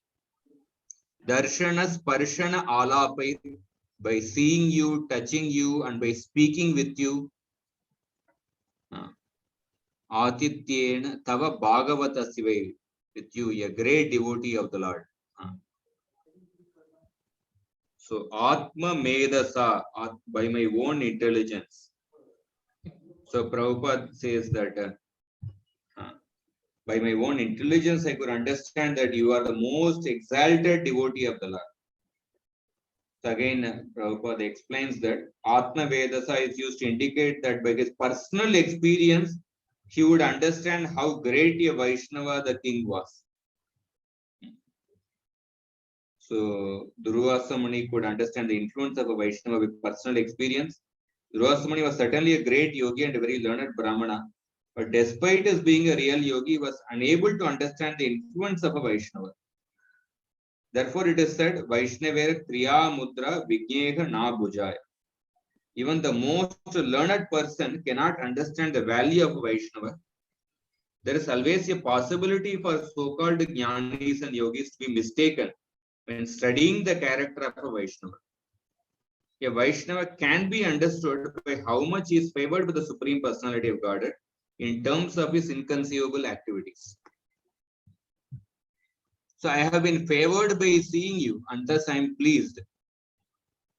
This indicates that previously I was not favored by seeing you and not pleased, since I became blind with anger and created a demon to burn you, though you are sinless. If one happens to see a devotee caused by actions of the devotee, and that gives rise to devotion to the Lord, then those events will give mercy to the Brahmanas having austerity and knowledge. There is no other way. I am the example of that. If I did not have intelligence to accept the hospitable words of Ambarisha, how could I become saved? So Durvasa is saying that the pain inflicted by the chakra was my great benefactor, delivering me from samsara and showing the path of bhakti. So here we can see Durvasa Muni earlier could not understand the exalted position of Ambarish. But after going through the pain caused by Sudarshana, and then by seeing the behavior of Ambarish Maharaj, he could see the exalted position of Ambarish Maharaj. So that is why it's also explained that Vaishnavera Kriya Mudra Na Vigneha Bhujaya. Even the actions of an advanced devotee cannot be understood by a yogi, jnani, or a karmi. Karmavadatam yetat te gayanti swastriyo muhuhu kirtim parama punyam cha kirtayishyati bhuriyam. All the blessed omen in the heavenly planets will continuously chant about your spotless character at every moment, and the people of this world will also chant your glories continuously.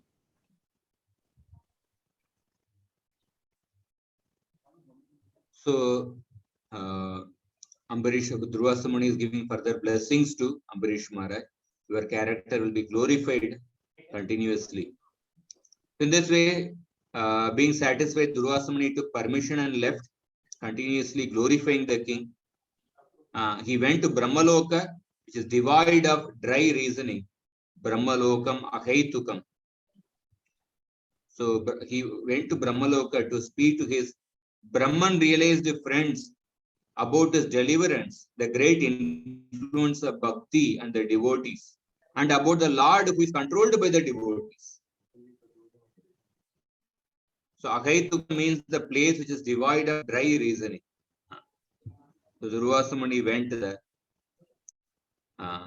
Samvatsarotyagat tavat yavata nagato gataha munistad darshana kanksho raja baksho babuvaha.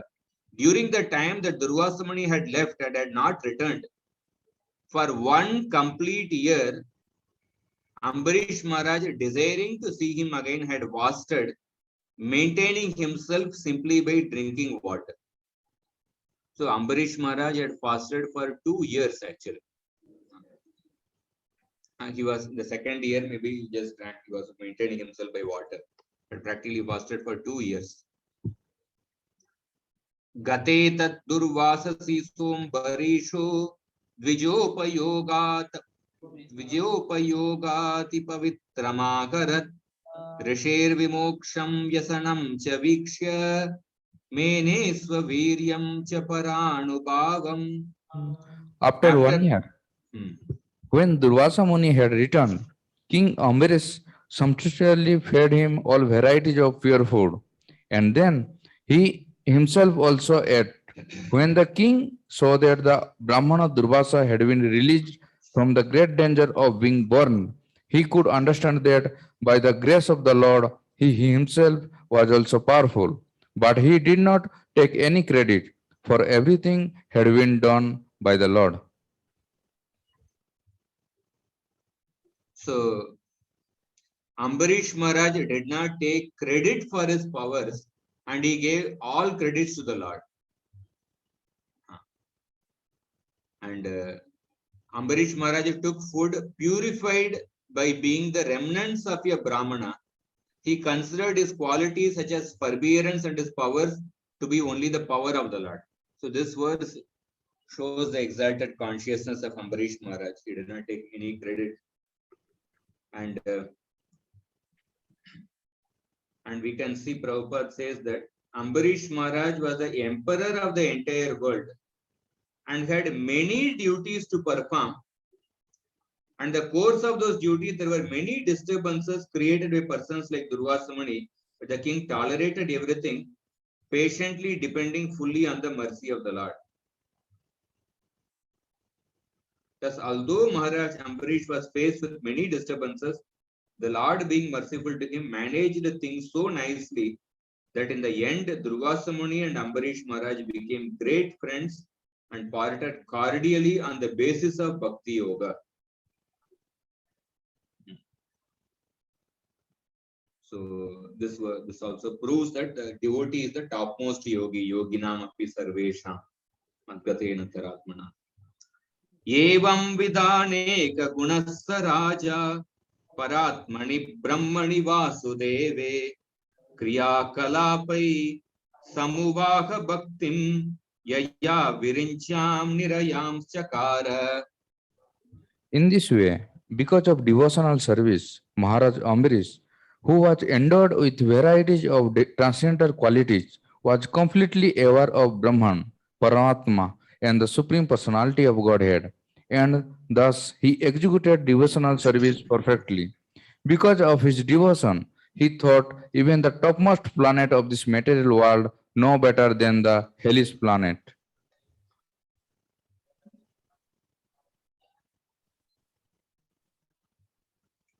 So Ambarish Maharaj's exalted consciousness, Aneka Guna, he was endowed with varieties of qualities and he performed bhakti to the personality of Godhead, who is also Brahman and Paramatma. Kriya Kalapai, by all his activities. And Yaya Virinchyan Nirayam Chakara, he understood all the material pleasures were hell. Even the topmost enjoyment available in Satyaloka or Indraloka. This is a very highly exalted state of equanimity. Narayana Parasarvena Kutarchana Bibyati Swarga Apavarga Narakeshu Api Tulyartha Darshanaha. A person considers Swarga and hell to be equal if there is no opportunity to render service to the Lord. So Yaya Virinchim Nirayam Chakara. So Prabhupada says that an exalted pure devotee is in full awareness of Brahman, Paramatma and Bhagavan. In other words, a devotee is in full knowledge of the other features of the absolute truth, because Bhagavan realization includes Brahman and Paramatma.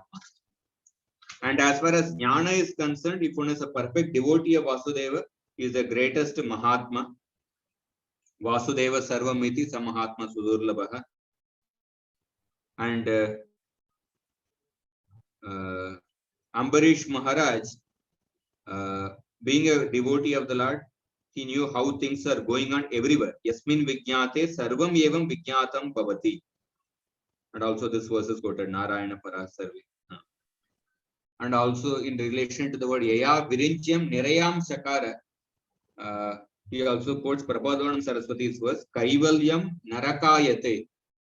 A person was received the mercy of Chaitanya Mahaprabhu considers even the liberation to be like hellish. This is a very profound statement, because, like, for example, for impersonalists, or there are people, say those who are performing karma kanda, for them the highest achievement is to achieve swarga. And those who are performing jnana marga, impersonalists, for them the highest achievement to attain liberation. But this verse says that the person who has achieved the mercy of Chaitanya Mahaprabhu, he considers even the liberation to be like a hell. Like somebody who, there are people who are say preparing for IIT, JEE. Nowadays they start preparing from, I don't know, sometimes in 7th standard or 8th standard, slogging hard for 5 years, 6 years. And then after 5-6 years of this one, he gets into the whatever the dream college, IIT or MIT, whichever college. And then you see, suppose you say, oh,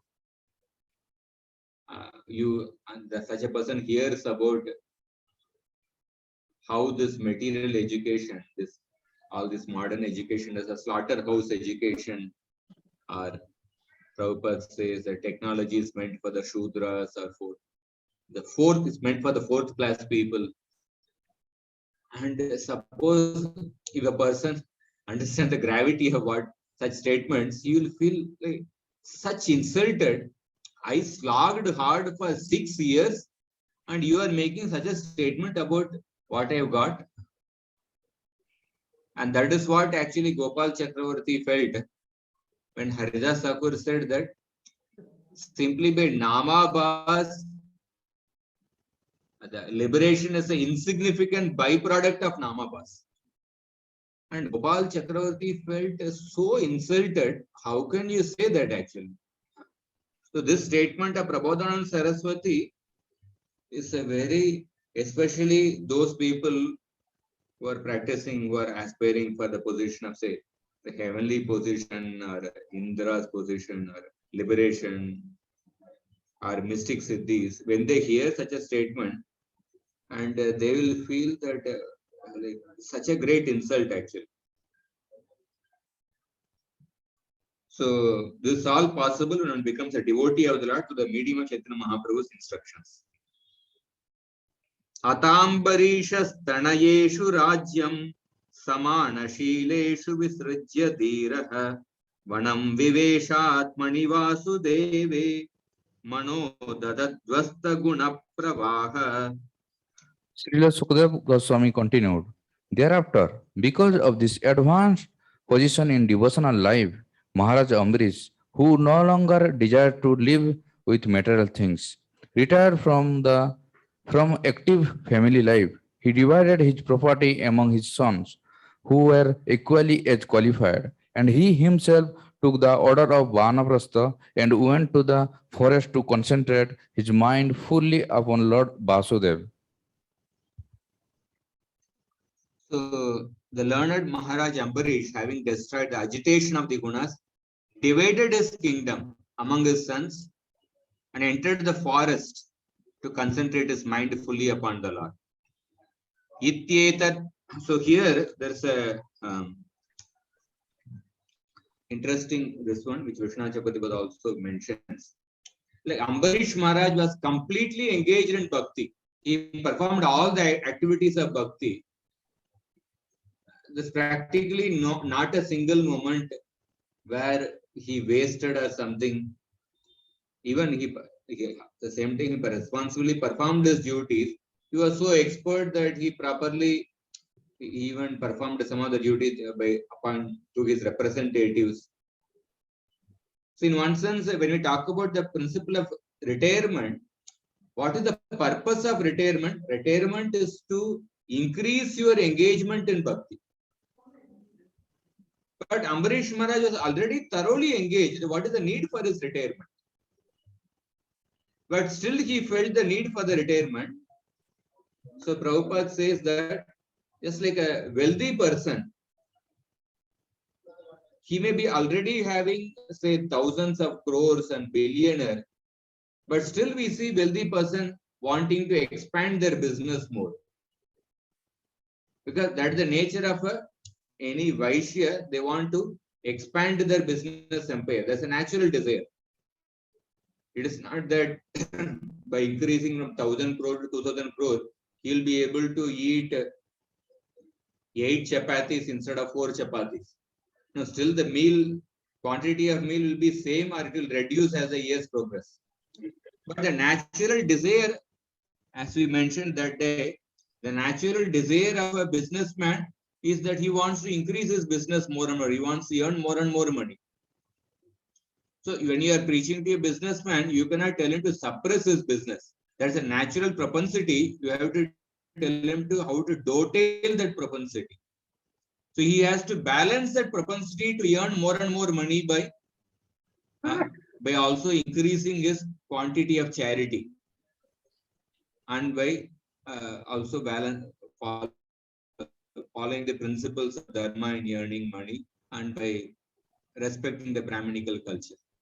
The natural quality of a Kshatriya is to increase his influence.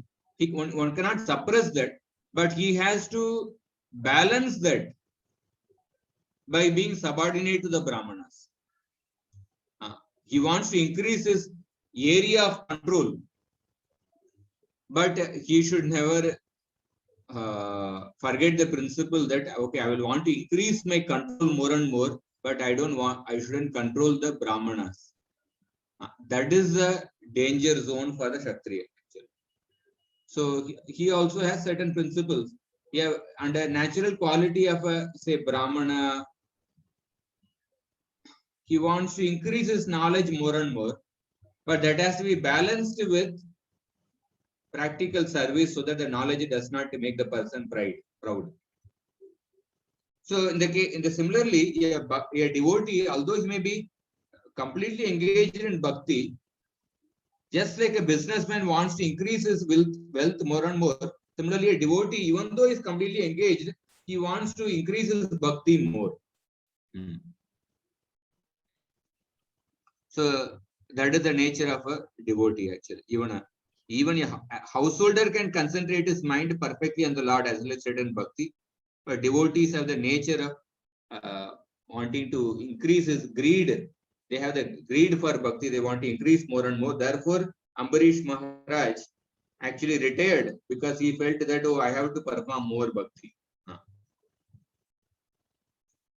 So, Ityetat punyamakhyanam Ambarishasya bhupate sankirtayan anudhyayan bhakto bhagavato bhavet. Anyone who chants this narration or even thinks of this narration about the activities of Maharaj Ambarish certainly becomes a pure devotee of the Lord. So this is the Falastuti Sukadeva Goswami gives. What the analogy is explained in the purport. Ambarish Maharaj was self-satisfied. Nonetheless, he had engaged all his senses in bhakti. He left his home and went to the forest to concentrate his mind fully at the lotus feet of Krishna. Exactly as a mercantile man, even though complete in wealth, tries to earn more and more. This mentality of getting more and more engaged in bhakti puts one in the most exalted position. Whereas on the karma platform, the mercantile man who wants more and more money becomes increasingly bound and entangled. The devotee becomes increasingly liberated.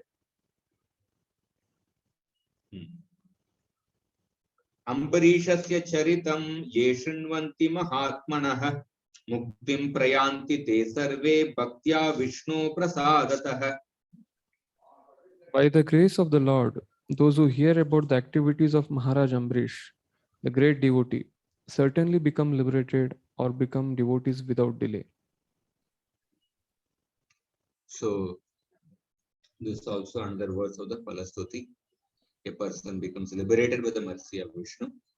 So, tomorrow we'll complete the 2 chapters, 6 and 7. There are few stories only. Some of them are just descriptions. So,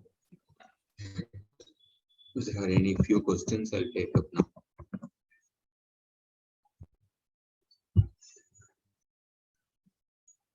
Hare Krishna.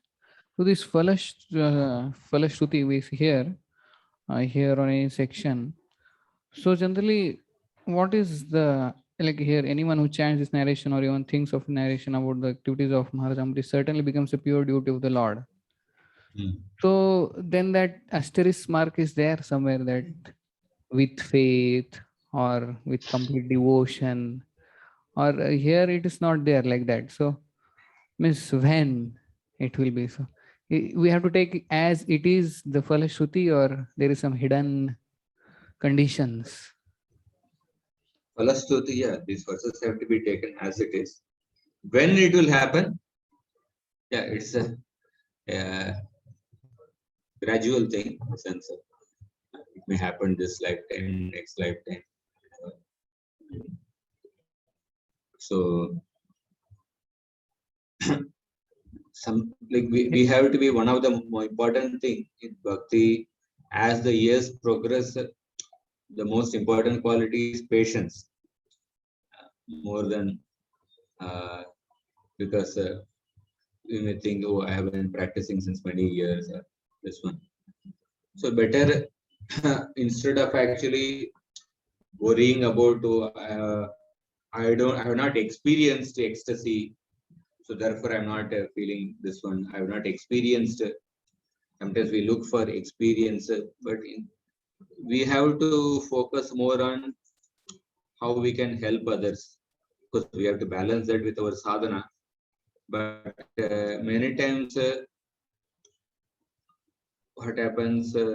Sometimes the devotees become devotees or sadhus, or in general devotees. Sometimes we may become more self-centered, or we may become more in the comfort zone. So sometimes we keep worrying about like when this will happen, when I will get that taste, when. But rather we should spend. I'm just giving a general point, not just pinpointing to anybody or something. Applies to all of us, including me. So the more we try to help others, and then by that Chaitanya Mahaprabhu's mercy increases, and then by that we get more mercy. So therefore, like, time is a one crucial factor. There is a verse which is quoted. So this is quoted in general in any traditional teaching. Any traditional teacher, Vyakarana, this one, they quote this verse. It's like a Subhashita kind of this one. But the principle is important. That verse says that Acharya Padam Adatte. You learn 1/4 from the Acharya. 1/4 you learn from an Acharya. And Padam Saha Brahmacharibhyah. You learn 1/4 by discussing among the fellow students. And you learn remaining 1/4 by contemplation. When after you learn from the teacher, you have to contemplate on what you have learned. And then the remaining last 1/4 will be actually assimilated in due course of time when you try to apply that.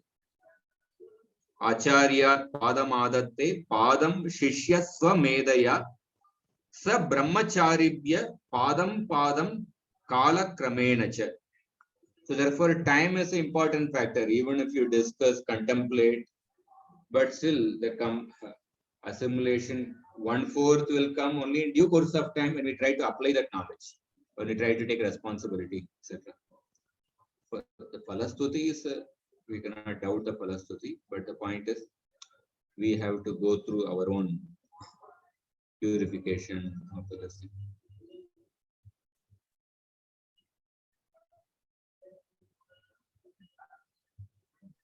One question is there, as you are mentioning about how we should understand the context and the situation in which Srila Prabhupada spoke statements. Can you please throw some light and quotation of Srila Prabhupada about Ganesh worship in the letter he wrote? Because many times we hear this quotation from the devotees. See, one thing,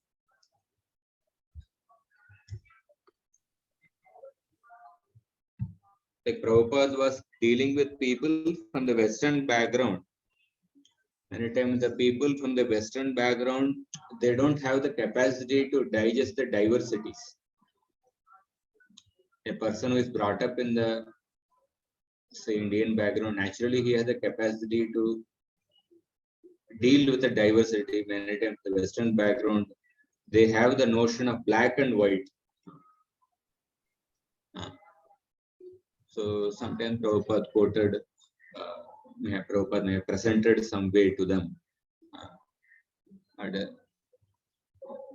They cannot be just, some statements cannot be quoted for the next 10,000 years. This is the this thing like that. Like now GEV, they have installed different deities actually. Katyayani Devi and Ganesh deity is there right in the front. Is it that are we deviating from Prabhupada actually? I remember the inauguration of Ganesh deity, Radhanath Maharaj was mentioning in the class, he said, the Ganesh ji is the senior most Vaishnava in the Govardhan Eco village. That is how he introduced. Because Ganesh ji was present in Govardhan Eco village even before we bought this land. So today we have got a beautiful temple for him. So that is the vision of a devotee. And we see in this.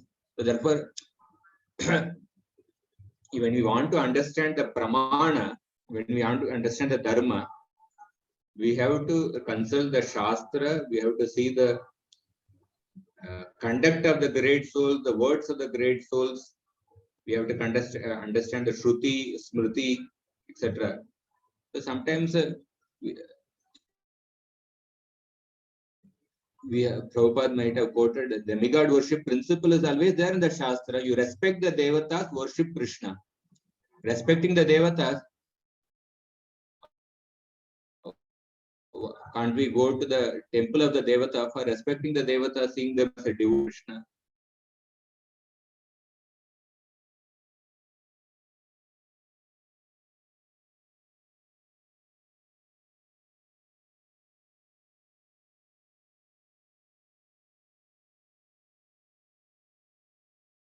Principle, and therefore he might have given certain instruction, and keeping that as the this thing for the next 10,000 years. Let us say Bhaktivinoda Thakur says in one place that an Acharya makes certain statement in a particular time, place, and circumstance, and when you make that as a standard statement for forever, although the time, place, and circumstance have changed, then that becomes the starting of the Apasampradaya, like that he says. So therefore, we have to differentiate between the what is the eternal principle, what is the contextual thing. So there are so many examples Prabhupada quotes in the Dhruva Maharaj section in the purport. Dhruva Maharaj, Kuvera, in one purport he says that the devotees of Gopis worshipped Katyayani Devi, this devotee worshipped this devotee worshipped this.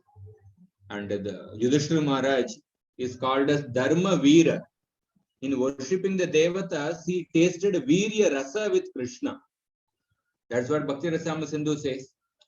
You open the chapter on Virya Rasa, and the 4 types of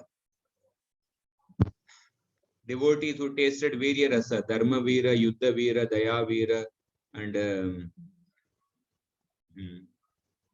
Dana Veera. In Dharma Veera, he quotes the example of Yudhishthira Maharaj. Yudhishthira Maharaj worshipped all the Devatas, considering them as limbs of the Supreme Lord Krishna, and in this way experienced Virya Rasa. So therefore, in a personality cult, what they do is that they make the person's statement as higher than even the Shastra. So sometimes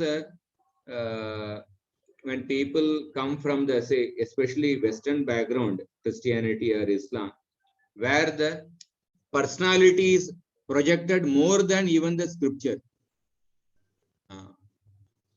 So sometimes people, when they come from their conditioning to the Vedic background, Sanatana Dharma, Krishna consciousness, with the same conditioning, like they only quote Prabhupada's statement, but Prabhupada has also made these statements. He has only written Bhakti Rasamrita Sindhu, he has only written the purport in 4th canto.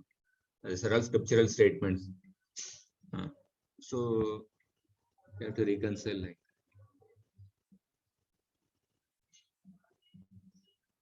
Behavior of Chaitanya Mahaprabhu towards King Prataprudra also was a lesson to how Brahmana should only bend to the Lord and not anyone else. So how do we understand our approaching politicians in this context? Is it that times have changed and for our level it becomes imperative?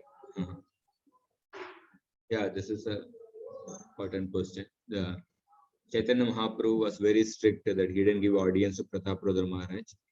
So at that time, if a sannyasi were seen to deal with the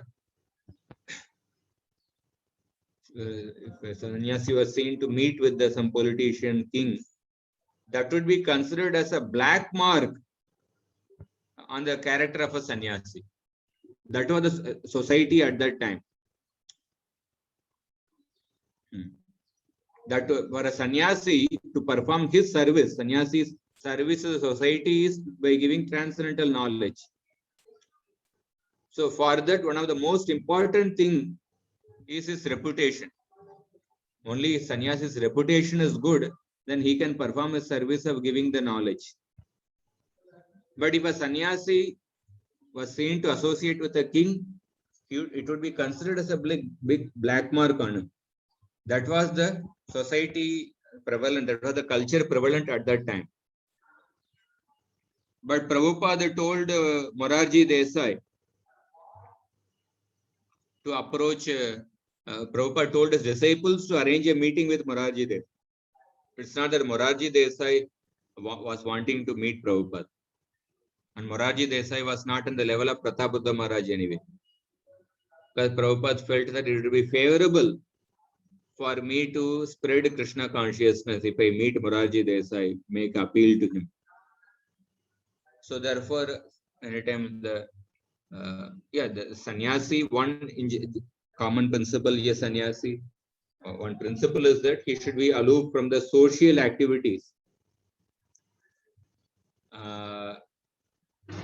But in the current times, we will not be able to practice the way as strictly as it was practiced in the previous times, especially when a sannyasi is connected with a big project.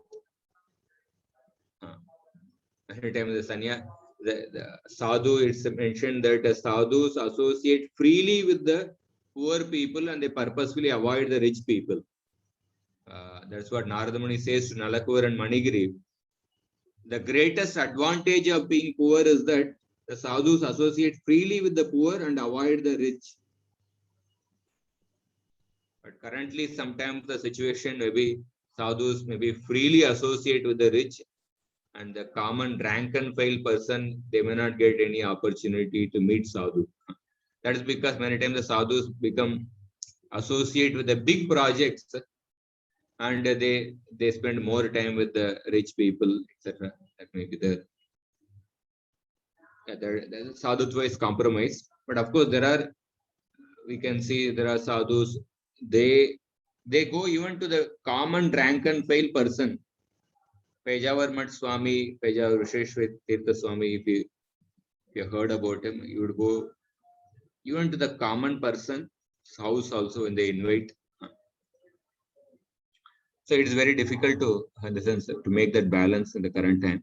But the point is that the principle of a sannyasi is that to be aloof from the society, but at the same time, in the current time, especially in the preaching movement, to spread Krishna consciousness sometime, like, because the people whom the society considers as the role models are those leaders who have the capacity to influence the decisions, who have the capacity to influence the masses.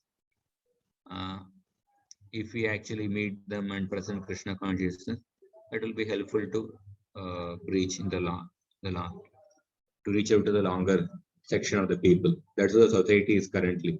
But 500 years back, the sannyasi were to see into the king, that would be unfavorable for giving Krishna consciousness to the larger mass of people, because that was the society at that time.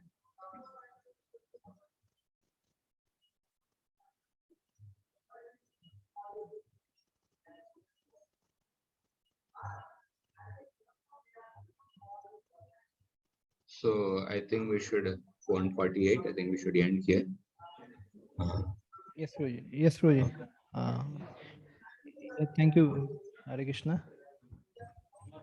Yes, So tomorrow I'll complete the remaining 2 chapters. Okay. yes, Guruji. ग्रंथराज Shrimad Bhagavatam की जय, श्रील प्रभुपाद की जय, गौर भक्त की जय। हरे Krishna. Hare Krishna.